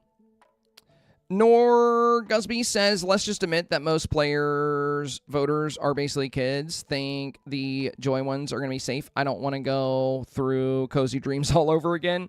Well, I talk about that a lot. And, you know, some of them are. Like, that's why I tell people, don't get too caught up in the number beside your rank. Just focus on landing within the bracket you're trying to land in. So if you're not putting a lot of time in and you get 1,500, that's great. If you're not putting a lot of, you know, if you're putting a little bit of time in, a little bit of effort, and you get 25, you should be very proud. And if you're putting ample time in and you get 4K, you shouldn't worry about whether you got rank 100 or rank 5,000. At the end of the day, we have no control over what kind of voters we get and what we pop up against. I've talked to people who, you know, their kids have an account, and they're like, my kid will vote for whoever has a pet because the pets are cute. So, like, that'll happen. You could have like the most beautiful jaw-dropping dream snap of all time, and then you could pop up against a random selfie with a raccoon, like walking around on the ground, and the kid's going to choose the raccoon because it's cute. I don't think that's the norm, though. You know, like, if you get unlucky, that could happen enough to, like, skew your results a little bit. So if you get 4K consistently, and then, you randomly get a run of bad luck where you end up at 1,500 or 2,500, just don't assume your snap was the entire reason. Also, snaps are getting more competitive. That's another thing to consider. I talk to new people every single week now who are kind of new to snaps. They've been playing for a while, but they're just now getting into snaps because they've unlocked a lot of stuff. They've gotten to the late game. And that's the thing. The longer this game stays out, the more people will turn to snaps because it's the late game drive.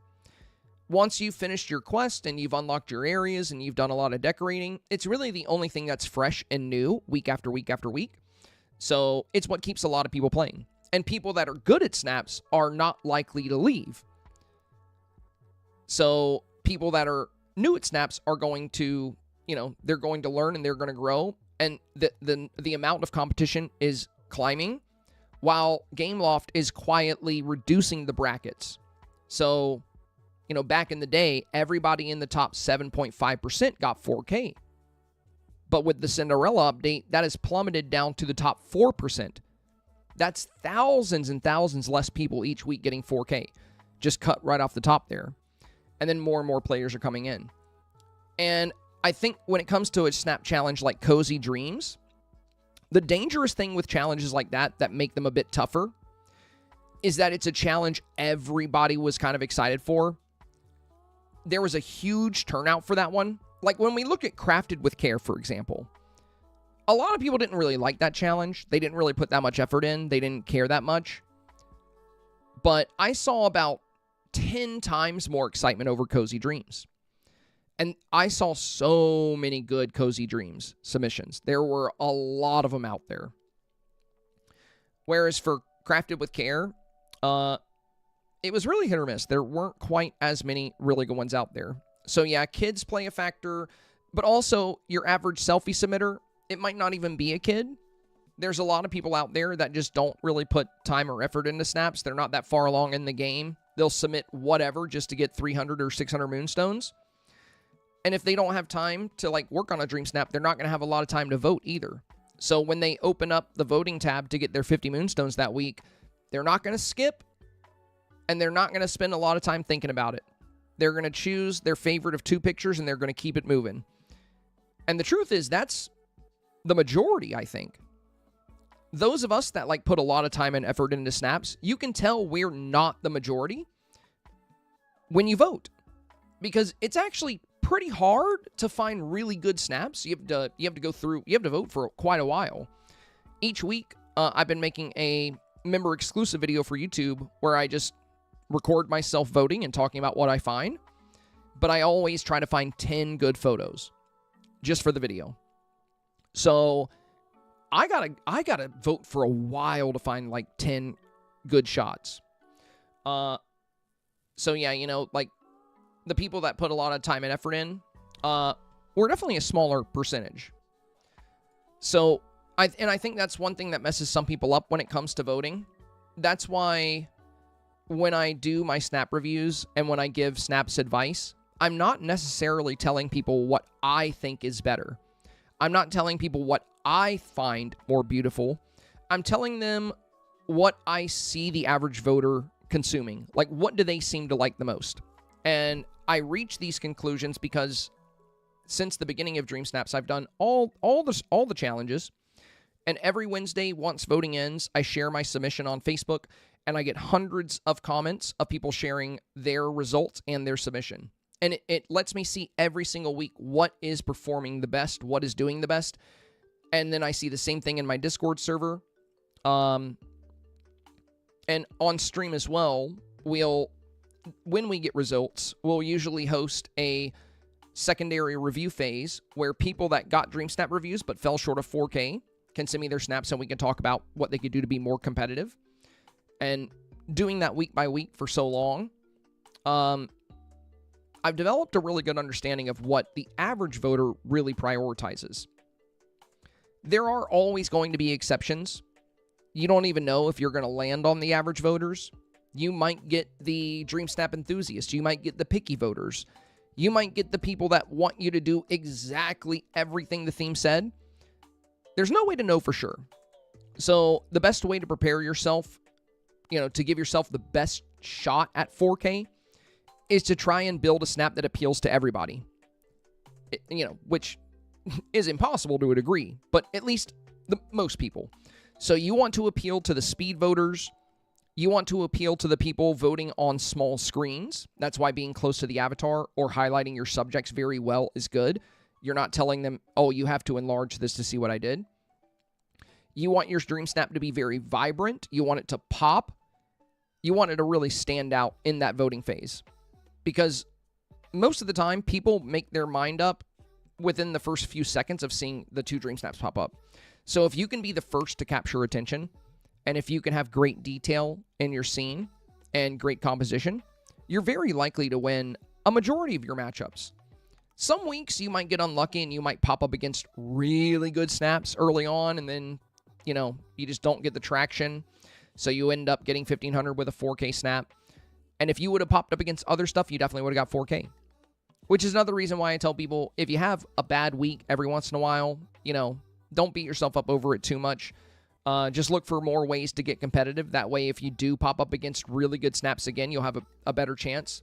The way I like to look at it is, I know for a fact I don't make the best snaps. I've been in the top 3 a couple of times, and I've gotten 4K, nearly 2 years consecutively. However, there are people out there that are much more creative than I am, much more talented. I feel like I'm pretty good at it, but I'm not the best. There's better people out there. So I know I might not be able to beat them if I pop up against them, but I'm not going to make it easy. I want at least for, if my photo pops up against the best of the best, I at least want the voter to have to think about it for a second. Sure, they might not choose mine, but I want them to have to stop and think for just a second.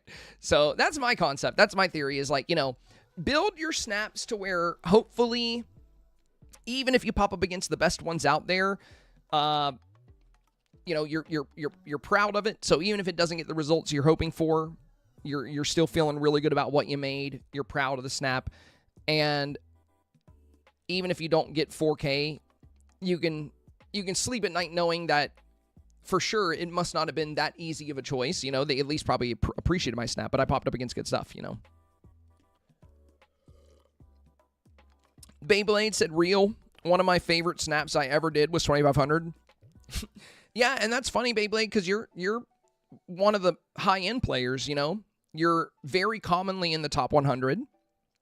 You make extremely strong snaps.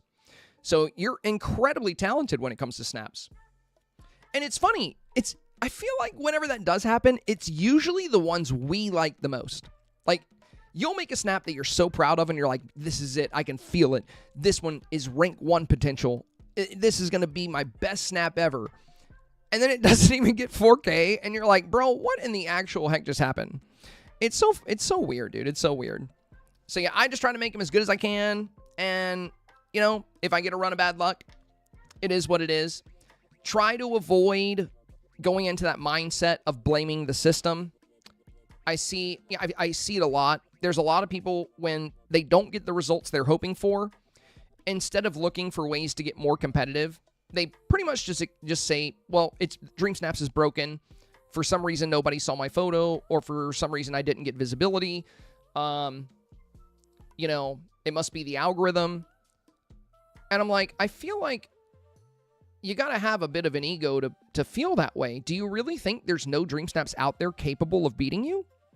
Like, if I don't get 4K, my default thought is not going to be, oh, it must be broken because I'm just that good. No, I know people are better than me. I know that. I see them. I see their snaps. There are snaps I would vote for over my own. Even if my snap has never popped up for me. I don't think it can. But even if it did, there are snaps I would actually vote against myself in favor of because they're just that good. So, I feel like to just say, and I know it can get frustrating if you are consistently getting lower than you want, but also that should be kind of a red flag because even the best of the best players will occasionally fail to get 4K. But there is a lot of consistency with Dreamsnaps if you are consistently performing at a high level. So if you're consistently falling short, then you might be really unlucky. You might get 2 or 3 weeks of bad luck. But if it's like, you're going months or like 5 weeks with 1,500, then there's definitely ways you can be more competitive for sure. And again, it's not even about your Dreamsnap needing to be better. It's about your Dreamsnap needing to appeal to the average voter. That's what gets most people. They make exactly what they find beautiful. They make exactly what, it might be a darker, more artsy shot with a very heavy vignette and a background fog. And for players like us that really appreciate the art behind it, we might vote for something like that. But if it's not colorful, if it's not well lit, the average voter is probably not going to go for it, Now, you might get lucky, you might not get those types of voters, but that's what I mean is that's, I think, what gets a lot of talented people thrown off in this game is they'll get really locked in on making what they feel deserves 4K when really you just got to be kind of in the mindset of, I need to be able to contend with the picture that pops up against mine with the average voter and with the picky voters. So designing a snap that can appeal to both sides, I think, is the best way to reach 4K.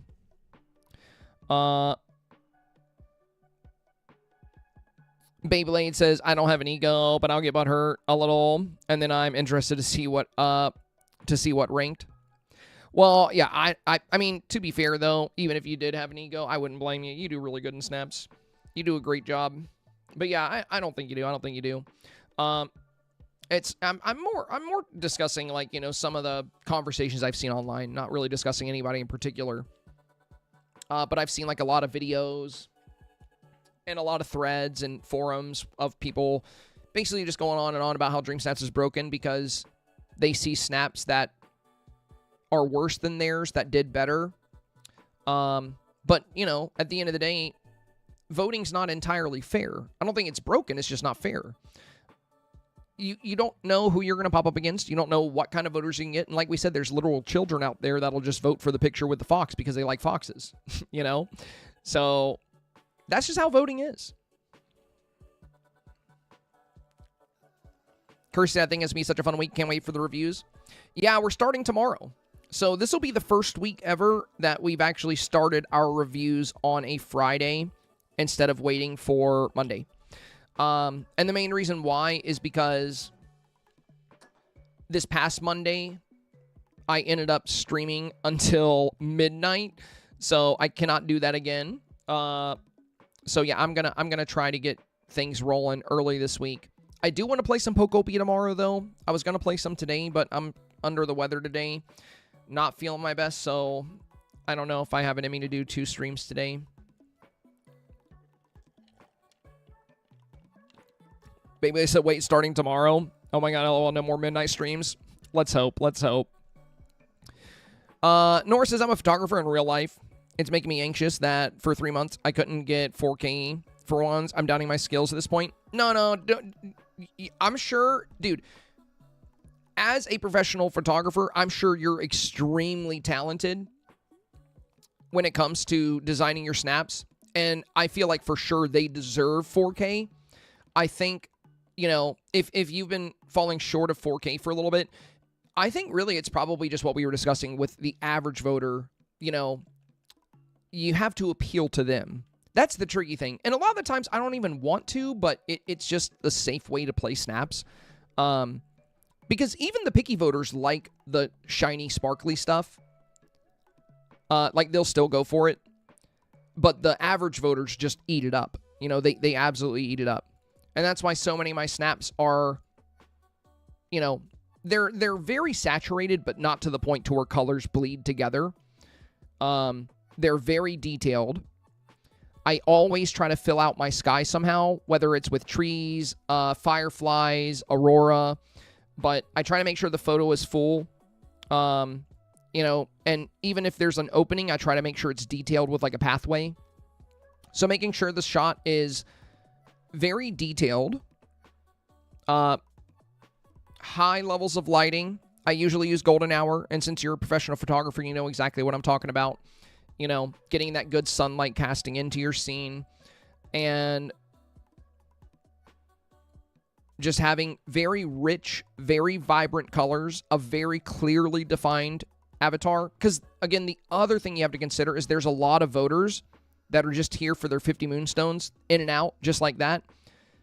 And if I go to a Dreamsnap from way back in the day before we had the camera sliders, so like this one, for example, this is before we could adjust things. It's still got 4K. This was Dreamsnap Challenge number 5, long time ago. But if these are on a small screen, right? Let's say these are the same challenge. If they pop up next to each other, somebody that is, you know, more knowledgeable on photography or likes the art and symmetry of something like this, they might go for it. But most people, or most of your average voters, when these two photos pop up, the second they pop up, their mind is made up because this one got their attention. The avatar was featured, very well lit. The colors pop more. And when you look at these, you know, that's why one thing I do each week is I save my snaps to my photo gallery, even if I know it's the one I'm going to submit, because I like to see them small. So I don't just judge my photo in full screen mode. I judge it on this page. And I want to make sure, even as a tiny photo, is everything I'm doing standing out? Like, does the photo draw my eye? And I'll have different versions. And the one that kind of pops the most, or my eye immediately goes to, is the one I'll go to because I know that's how a lot of the voters respond to it. And I think that's one of the big things when it comes to snap performance, you know. Even for night shots, you want, you know, everything to be very clear, very visible, good colors, good saturation, and when possible, color diversity, you know? Like, if it's a challenge like Frost and Fairy Realms, you're not going to have as much diversity in the color. It's going to be a lot of blues and whites, right? There might be a little bit with some gold here and there, but you're going to have a lot of the same color. But, for example, this Take a Hike submission got ranked 2. And the reason I think this did so well, and this was also before we had the camera sliders, so I couldn't adjust focus on the front. I couldn't boost saturation. I used the sunrise time of day because the sunset goes behind the mountain, and I wouldn't get good lighting. But the reason I think this ended up performing so well is because most shots didn't have color diversity. It was a hiking challenge, so most people did regular forest. There were pine forests. There was lots of beautiful green. So when I made my forest scene, I intentionally had a lot of color diversity because I felt like it would help me stand out during the voting phase, and it paid off. So, you know, instead of just going with a natural green forest, I went in more of a whimsical direction with pink and yellow and blue and purple and red, and all these different colors. And that color diversity is what I believe carried this to success, plus the Cappy. I mean, he definitely played a role. Look at how cute that is. And it's kind of the same in the other rink, too, in Topsy Turvy Tea Party. This one isn't as, you know, the colors aren't as vivid. But still, you know, the avatar's very clearly visible. I'm playing a lot of the important items close to the frame. And there's a lot of diversity in the environment and then in the colors. And when you look at it on a small scale, everything that's very important is still clear. The teapot is right at the front to make it a very obvious tea party. And then we had just got Alice. So Alice and Cheshire are right here. And the avatar is right at the front. So making all the important features of your snap extremely visible, even on a small screen, is very helpful. And then, of course, vibrancy, color diversity. And also, the average voter loves sparkles. They just love them. Whether it's fireflies, fireworks, you know, like sparkly things just tend to do very well. I don't always use sparkles. Sometimes I just use like fun little lighting elements or like fun memories, like these Pluto memories. Like I didn't even like this snap. This snap took me like half an hour and I felt like it was so lazy. And it ended up getting like rank 100, around 100, I think like 102 or something. And like, I don't even think this is that good. But I knew the average voters would absolutely love it because, for one, they go absolutely feral for Mickey and Minnie. I've seen so many top 3 submissions with just these 2 characters. They are so extremely popular. If there's ever an opportunity to use them where they make a lot of sense with the theme, definitely consider including them.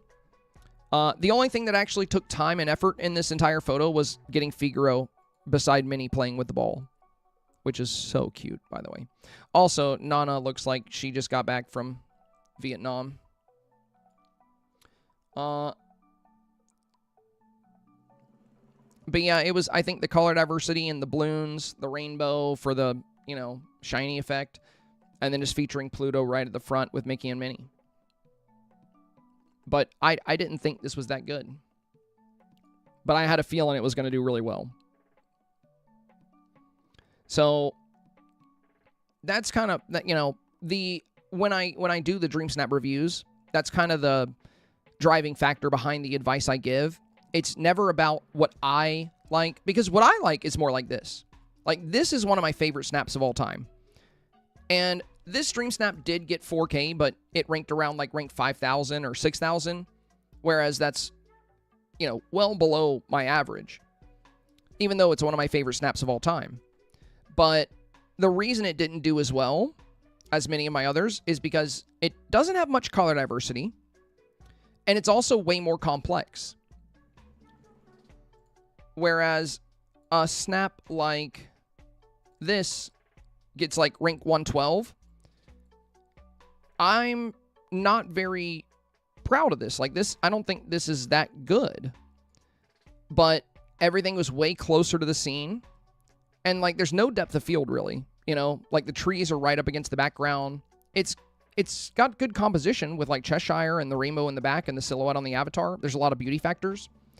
But I personally like stuff like more like this. But if I was recommending people make stuff like this, they probably wouldn't get the best of results because of, you know, I know that this isn't the most popular thing with the average voter.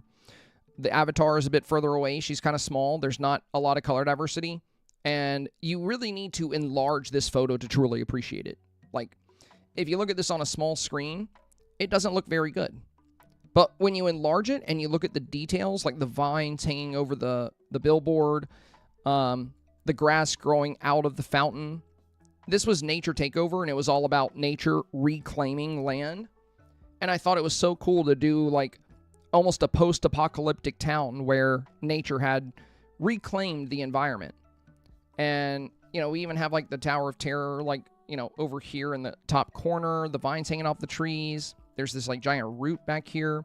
And we have all these Vitalis lanterns and all these different, there's like the bathtub with plants growing out of it. There's all these different types of plants, all this tall grass, reeds, you know, so many fine details.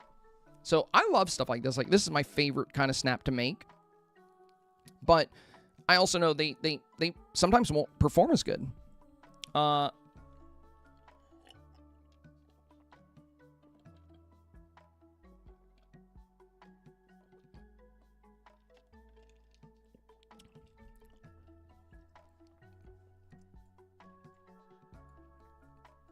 yeah, it's interesting, you know, participating in snaps for such a long time, and kind of seeing what does well versus what doesn't do as well. There are definitely a lot of snaps out there that deserve better. You know, I see it every week. There's a lot of great dream snaps out there that I see the results and I'm just like, man, that is too bad because that is such a good snap. Like, I could see that snap being rank 1 and it didn't even get 4K. And that happens like pretty often, you know, but I also kind of understand why. You know, it's the sad truth is it's more about appealing to the masses than it is about making the best photo. It's kind of like running for office, you know? You could run for office really telling the truth about what the world needs, but you might not get elected. Now, if you run on free candy for everybody, oh, now we're talking. You know? It's funny. It's funny how it works. Silvertap said Nala's seen some things. Yeah, she has. Figaro finally came to my shop. I saved her, not sure if I have the Moonies. I think, isn't Figaro in all of our shops this week? Yeah, I think Figaro's in the, hi, Hardy. I think Figaro is in, yeah, he's in the Spotlight collection this week. Figaro is like my favorite. I freaking love Figaro because he's the first cat we got. And I'm a big cat enthusiast. My cat actually just came in. Come here, buddy. Come here.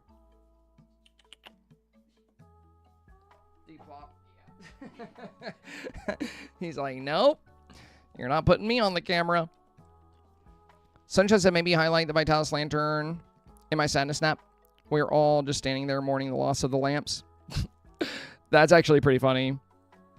I think that would be a good thing to play up for sadness, the Vitalis lantern. I am so sad that they nerfed that lantern, though. I always had a feeling that would happen. Oh, Moria, you don't know? So, Moria, I can show you exactly what happened. You remember how they used to work, Moria? You see this? You see how the Vitalis lantern is making these rocks glow? It doesn't do that anymore. You see how a Vitalis lantern outside the frame here is making this box covered with warm light?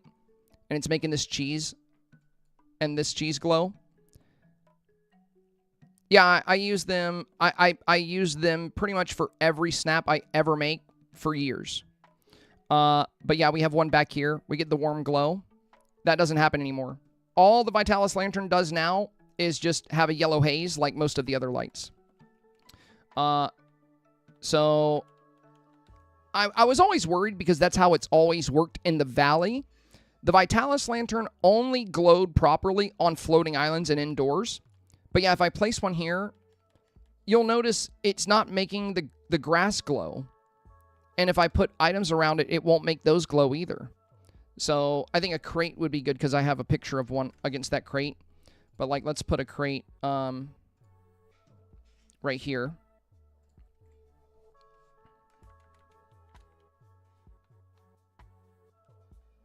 So we just get this yellow haze, but it's not actually casting light onto the box at all, and it's not casting light onto the grass at all.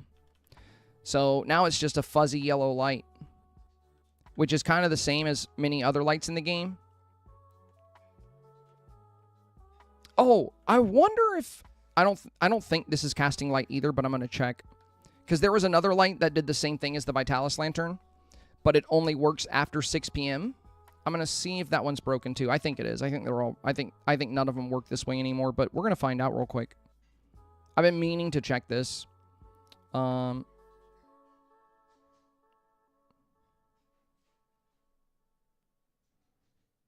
Where's my... There it is. Oh, this still works. Oh my god, yes. We still have something we can use. Look at that. This still casts light. I should have known this still works. It's working in my valley. I forgot. I have these hanging in my valley. So this will still cast light, but it's really high up.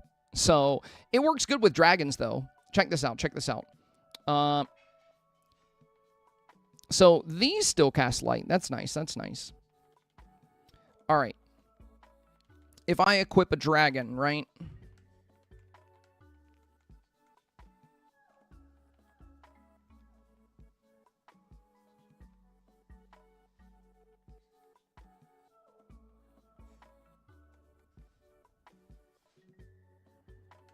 Let's go with this green one.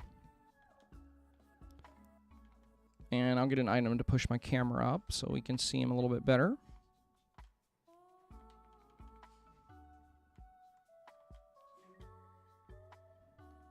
Okay, so see how dark the dragon is?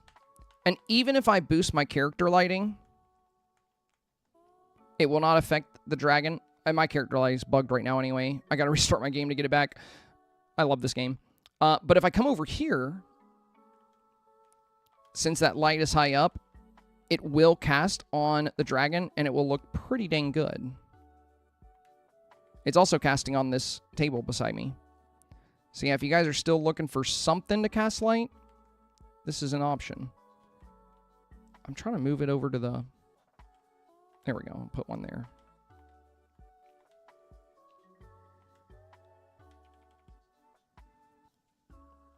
So now we're going to look at the dragon here. That warm light does look good on the avatar, though. Okay, got to be a little further back.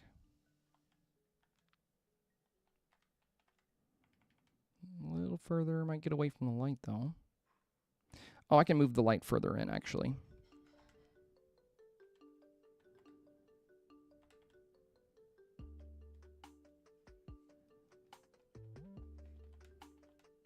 Yeah, now look at him. So, usually, you know, well, with character lighting, it doesn't affect pets. But we're going to save this photo. And we're going to do the same thing here with the dragon. Let me get closer to him as well, so we can actually see him.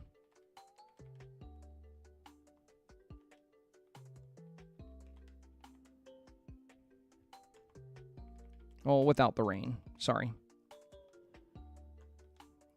We're just going to save both these photos and then open them both, and I'll showcase how much the light casting makes a difference on that dragon at night.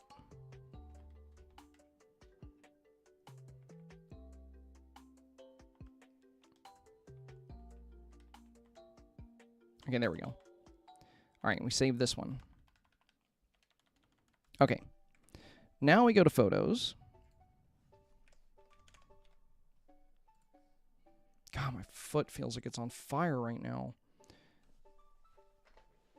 I can't wait for tomorrow. I know I'm going to be feeling better.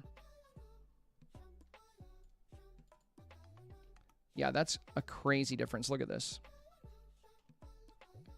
So without the light casting versus with the light casting.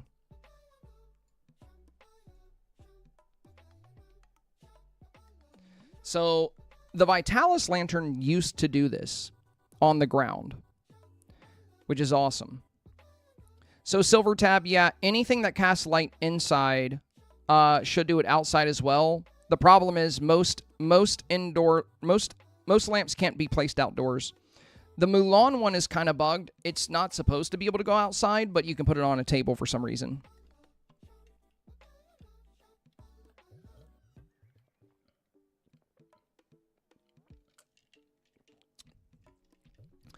Leon said, my mom loves Dream Valley and is obsessed with your storage tutorial videos. She's having me build one for her. Oh, let's go. That's awesome. I do love my storage. I do love my storage. It's funny because I'm not the most organized guy, like, in real life. But when it comes to video games and my hyperfixation, I am so organized in Pokopia. I am so organized in Grounded 2. I'm so organized in Dream Valley. It's so funny. If only I could apply that to real life. Okay. So the light I'm using, you were asking,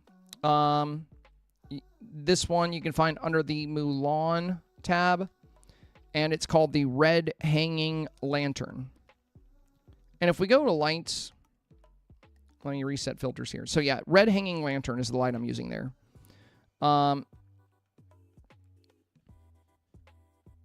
Yeah, there's not really many. That's what I was saying, Silver Tab. There's not really, for some reason, that's one of the only hanging lights you can put outside.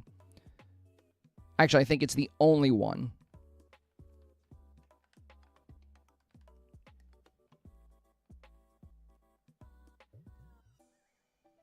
I don't know why, but it's just always worked that way.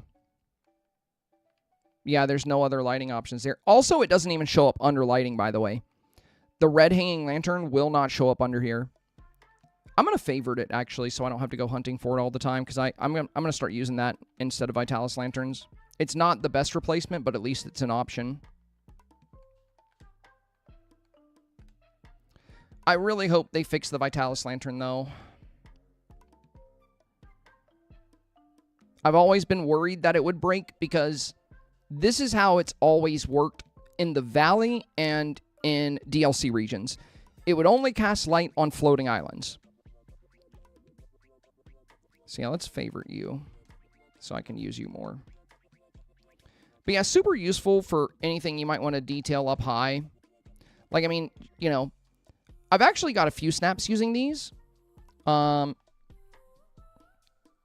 can use the chandelier. Outside? Outside Ren?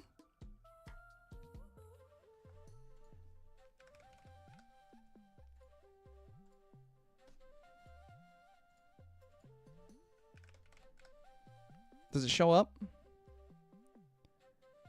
Oh, I don't have it in my inventory. That's why. I gotta go buy one. Yeah, all the other chandeliers won't work, but the regular one might.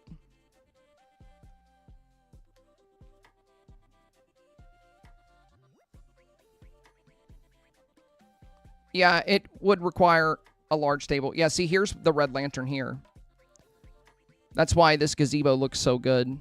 It's got, but keep in mind, for those of you wanting to use this trick,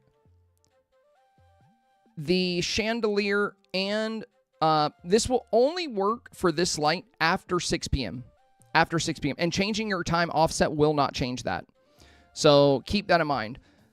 If you want to use these red hanging lamps to make your dream snaps more pretty, you'll have to do your dream snap at night after 6 p.m. The red hanging lantern will not cast light until sunset. I went to the wrong place. I need to go get those chandeliers from Scrooge. Until they nerf that bug too. Well, that's the thing is, I don't think they intentionally nerfed it. So when it comes to the Vitalis lantern, they know players loved it. And if they were intentionally getting rid of it because it was causing problems, they likely would have got rid of this too. I believe they were making some tweaks to the light coding, probably for new items like the Storyteller's Fire or something. And whatever they altered in the code broke how it was working. Oh my god, finally I got the bow and arrow. Yes, let's go. Glad I came in here. I probably would have missed that today. I've been trying to get that for weeks now.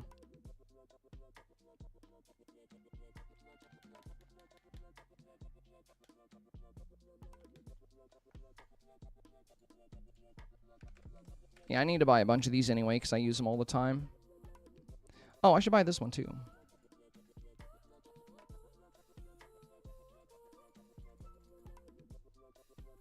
I'm just going to get 20 of them. I'm also out of this one.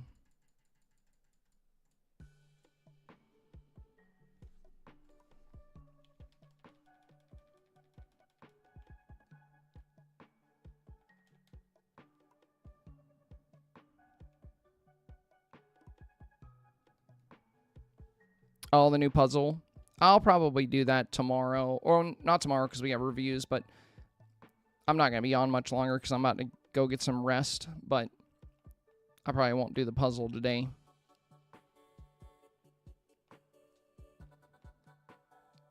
Yeah, for those hanging red lanterns, one really cool thing you can do with them is if you guys use these trees, these Eternity Isle trees, it looks like the lantern is hanging from the tree. It's so pretty. I actually, whenever I'm running around my valley at night like this, I actually get a lot of people asking me what tree is that with the lantern on it. And then I have to explain to them that it's actually not the tree itself that has the lantern. It's a lantern I put on a table and it looks like it's part of the tree. But isn't that pretty? So if you guys have these little red hanging lanterns, they are so fun if you find a tree that works with its size. It's so beautiful. This is a very fun thing to use to spruce up areas in your valley. I kind of want to put... I have one over here too, but the dragon's kind of in the way. I meant to delete this dragon. I put him here when I first got him just to, like, look at him. All right, let's put the chandelier on a table, too. I'll need a much larger table. I think that's big enough. I'll grab an even bigger one just in case.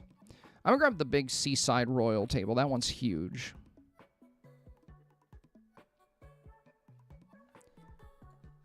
I think it has C in the name. Yeah, there we go. Yeah, this... Oh, dang it. It can't go on pathing? Why? Yeah, let's put it up here.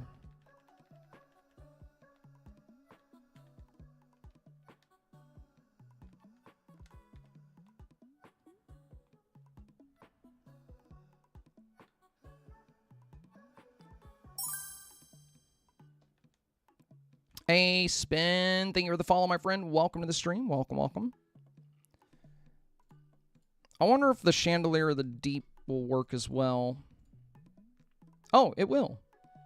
Oh, wait, but the regular Chandelier won't. Oh, I'm glad I bought the Chandelier of the Deep, too. But yeah, the regular Chandelier doesn't work. It says I can't place it. But the Chandelier of the Deep will. So yeah, it looks like there's two options.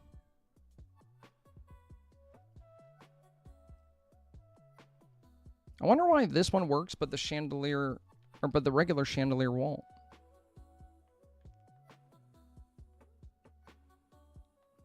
Unfortunately, this I don't think is as good as the red one because it's even higher up. Let's put them next to each other and see though.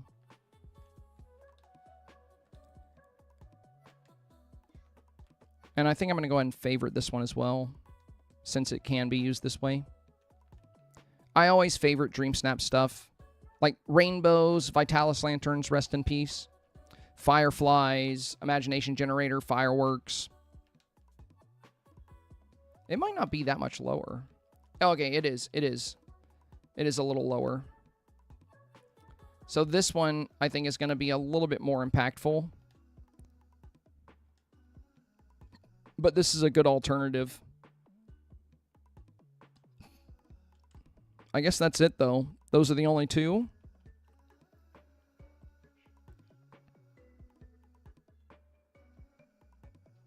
So this is all we have now for light casting outdoors.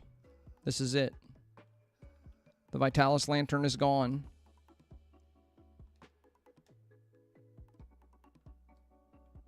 This one definitely casts a lot of light, though. It's got a much bigger footprint, but you do have to use it with a bigger table.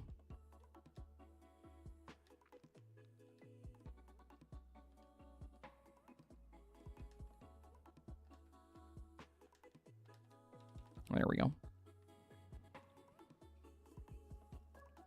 Nor said, I love this game so much, but it's so devastating. I have only 300 object limit. I can't decorate my whole valley at once. Are you... What platform are you on? Are you on Nintendo Switch? Because if you're on PlayStation 5, Xbox Series X, or on PC, you can double that to 6,000. Unfortunately, some platforms just can't really handle that many items.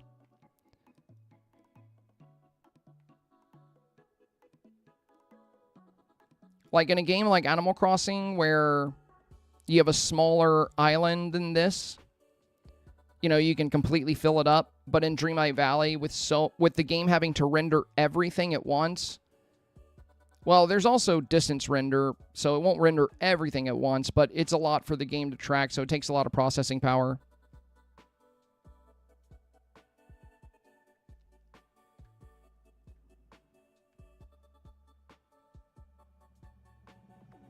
Yeah, I'm aware, guys. I have a Switch, too.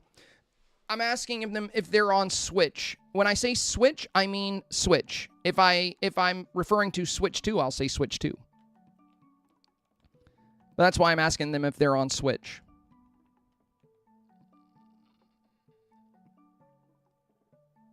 The Switch 2 version would be a ripoff if it had a 3,000 item budget. That's a next-gen console. You know, you can guarantee a next-gen console is going to have the increased budget. I mean, if you want me to name everything that does, Switch 2, PS5, Xbox Series X and S, Steam Deck, ROG Ally. If we want to get technical. I love playing on my Steam Deck. That's one of the main ways I play this game.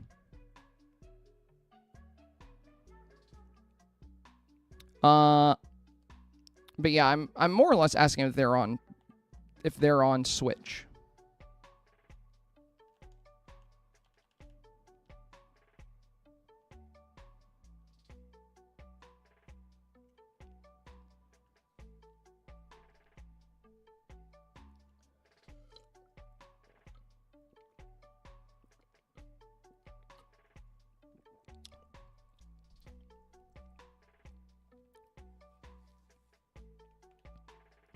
I do hope they fix the Vitalis Lantern, though. Ken said, I want a Steam Deck so bad, but they're all sold out for the regular price. Yeah, it sucks right now because of the AI boom. Like, it's so hard for manufacturers to get the components they need because everything's being bought up for data centers. It sucks. It sucks for gaming. That's one of the reasons they're so behind on Steam Deck production. I hope you get to get one, though. I love my Steam Deck. I love it. It's a wonderful, wonderful little handheld.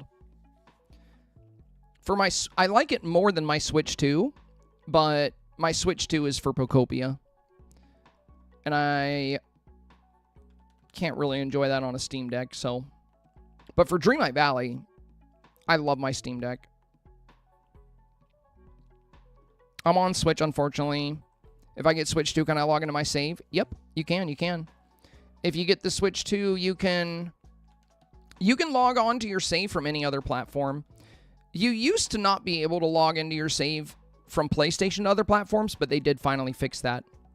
But yeah. If you end up getting the Switch 2, you can transfer your file over. And you actually could still play it on the base Switch as well. And if you get the Switch 2, not only will you have an increased item budget, but you'll also have better graphics. The game's going to look a lot better. It's, you know, my thoughts on it, playing this game on the Switch, it's not worth it. I think this game should be half price on Switch.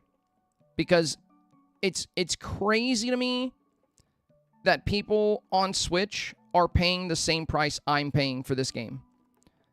Because it's a completely different game on almost every other platform, including Switch 2. It's like, the difference is insane.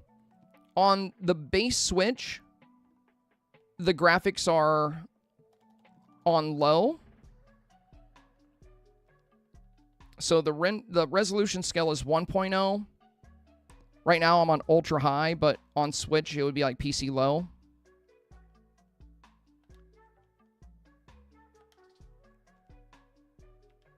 So this is how the game is on Switch. Except, I've actually had people tell me this still looks a little bit better. I don't know. There's no reason for me to really play this on my Switch because I have it on Steam Deck and my PC. But the difference is pretty wild. That and the item budget. So yeah, it's just out of all the different ways you can play, aside from Apple Arcade, playing on the default Switch is unfortunately, you just don't get the real experience that this game offers.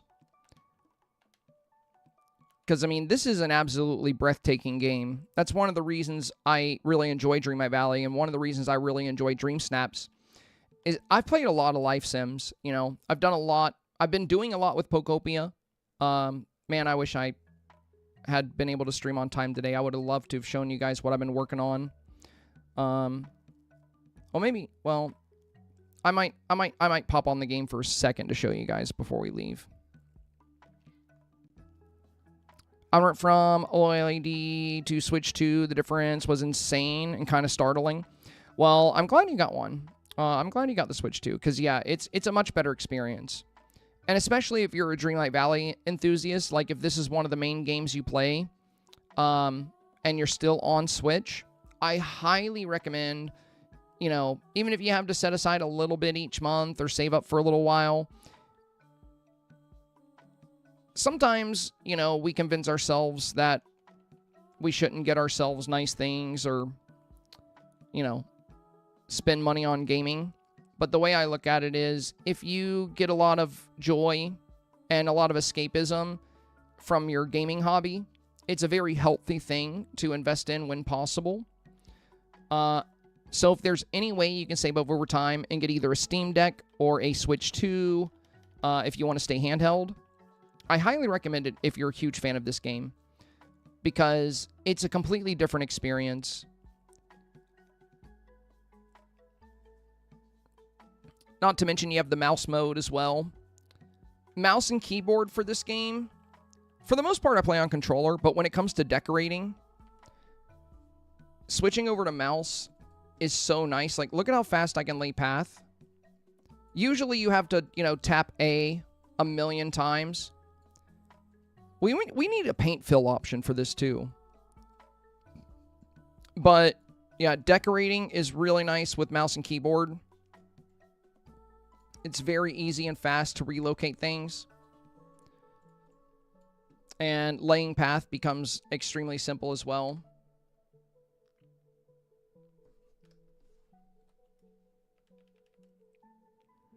Would all our games in the game transfer from Switch to Switch 2? Or would... No, everything transfers. Everything will transfer. So every game you have on your Switch, not only will the game itself transfer, but your save file will as well. It's really nice, actually. When I got the Switch 2 for Pokopia, there's basically like they'll ask you if you have a Switch, you sign into your Nintendo account, and then you just have to put your Switch next to your Switch 2, and it'll transfer everything over. So you'll still have your Animal Crossing island, you'll have all your save files, you'll have all your games, and every game that works on the Switch will work on the Switch too. So, yeah, you'll be totally good if you do switch over, Kayla. And it's not a long process either. It only took mine like a handful of minutes to transfer. Would all our items in the game transfer from Switch to Switch 2, or we have to buy everything again? No, everything will transfer. Essentially, it's going to be... Now, I haven't done that for Dreamlight Valley because I wasn't playing on Switch. But even if I have, like, let's say I loaded this cloud save on... If I loaded this cloud save on PlayStation, I would still have all my premium items. The only thing I'm not 100% sure about is DLC. For those of you that got the game on Switch 2, and you already had it on Switch, you didn't have to buy the DLC again, did you? Like, you still had it? Like, did it transfer the DLC as well? Probably. I think they would have made a lot of people mad if it didn't. So I would assume the DLC is also safe. Now, if I switch from PC to PlayStation, I would have to buy the DLCs for PlayStation as well. But I think Switch to Switch 2, I think you get to keep it. That's why I'm getting a PC. I declare bankruptcy. Dude, honestly, if you can get a PC, nothing beats it. Like, there's no... Yeah, it does transfer DLCs. Okay, cool. I thought so. PC is... Well, PC is a spectrum. There are PCs out there that are not going to be the best experience, but if you... Even a low-range PC is incredible. And if you get something mid-range or high-range, it's unbeatable. The nice thing with PC as well is that they're pretty future-proof, and modern PCs are very easy to upgrade. You know, it's very much plug and play if you wanted a new GPU or more RAM. So PC is something, you know, with a console, you might have to buy a new console like, you know, once a decade, but with a PC, you know, a decade later, you can likely just, you know, improve the RAM or improve the GPU.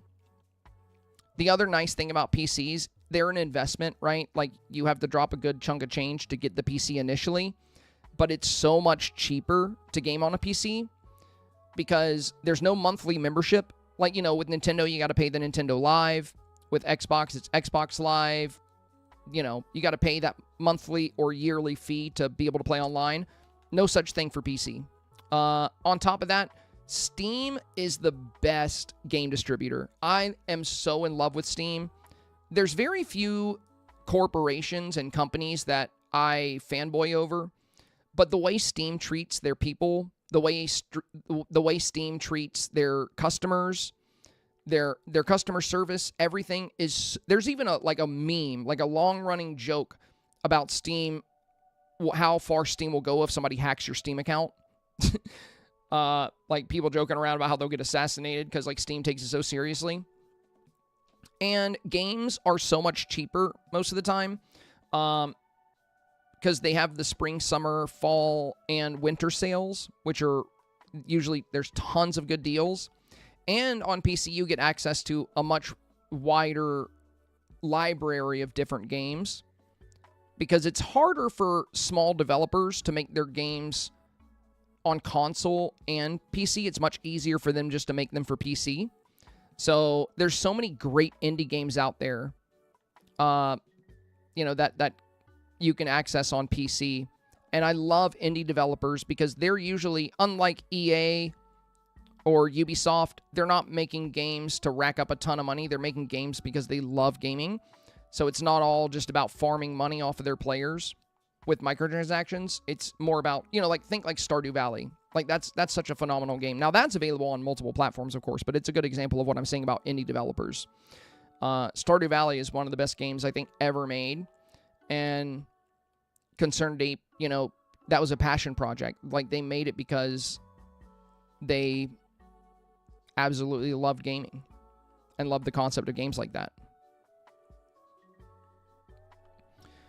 Well, you guys, you know, for Pokopia, I know I had a build I really wanted to show you, but I'm feeling really exhausted, and I'm still not feeling my best, so I think I'm going to wrap it up. I will, when I get up tomorrow, I'll make a new YouTube short and TikTok about the area so you guys can see it before I go live tomorrow. When we go live tomorrow, we're going to be doing Dreamsnap reviews. We will do Dreamsnap reviews for about 1 or 2 hours. And then we're going to play Pokopia for like the last hour or so. Because I really want to get my Pokopia fixed. But, you know, sadly, I wasn't able to play it today because we ended up going live so late. And, you know, had the health issues. And then I won't be, you know, usually Friday I stream Pokopia all day, but I won't really be able to do that tomorrow because we gotta get a head start on Dreamsnap reviews, or else I'm gonna be here till midnight again on Monday. Can't be doing that. So yeah, Snap reviews start tomorrow. How exciting! That means we're covering Dreamsnaps 5 days a week now. Monday and Tuesday we do reviews. Wednesday we do the example builds. Thursday we do Q&A. Friday we start reviews again. I am quickly becoming, I'm not a Dreamlight Valley creator, but a Dreamsnaps creator. That's kind of the whole thing right now. Firefly said I started Dreamlight Valley on Switch and switched to Steam on my PC and everything transferred. The DLC as well.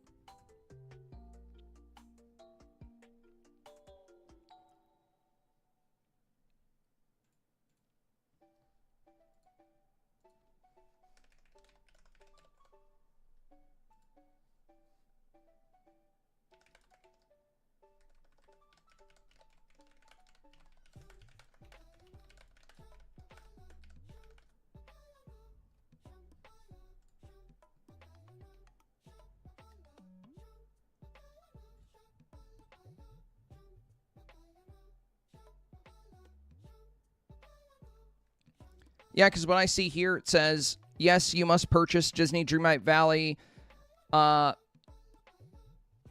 separately for each platform.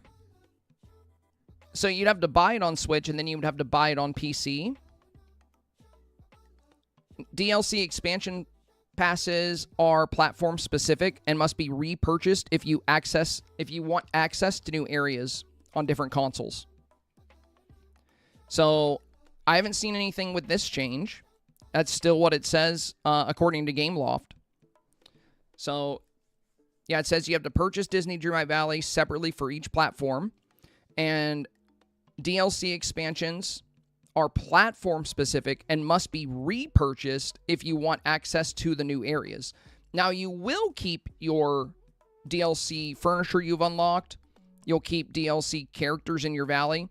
But if you want to visit those DLC regions, you have to buy the DLC on those other platforms as well. And that's directly from Gameloft. So if you didn't have to do that, I don't know. Maybe you just got super lucky somehow. But that's what it says.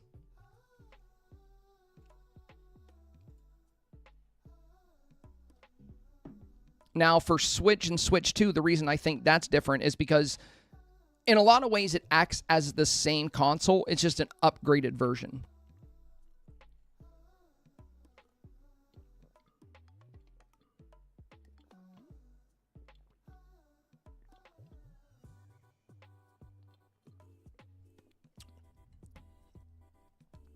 Alrighty, you guys.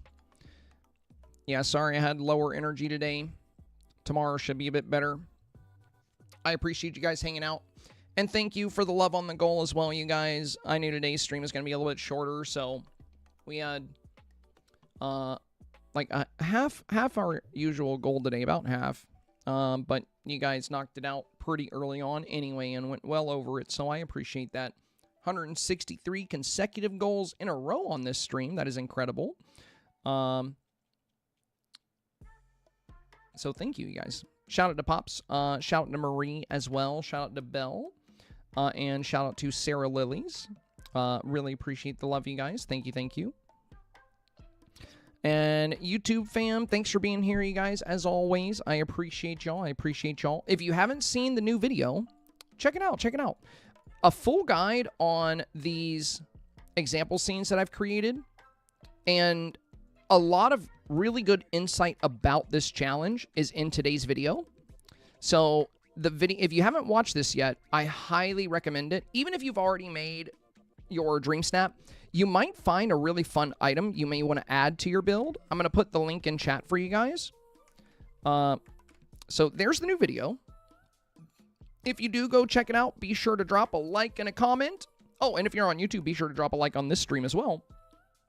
But yeah, if you do go check out the video, be sure to drop a like and a comment if you can. That would be awesome. And I'll catch you guys tomorrow. I should be live at my usual time. You know, unless I have like another flare-up tomorrow. But it's almost never back-to-back like that.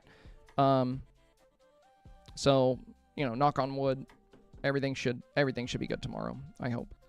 So yeah, I'll see you guys tomorrow. Thanks for being here. Much love. Y'all have a wonderful, wonderful night. And enjoy the new video. Yeah, enjoy the new video. All right. Appreciate you guys. Stay safe, stay awesome, and stay healthy. Ta-ta for now. Bye-bye.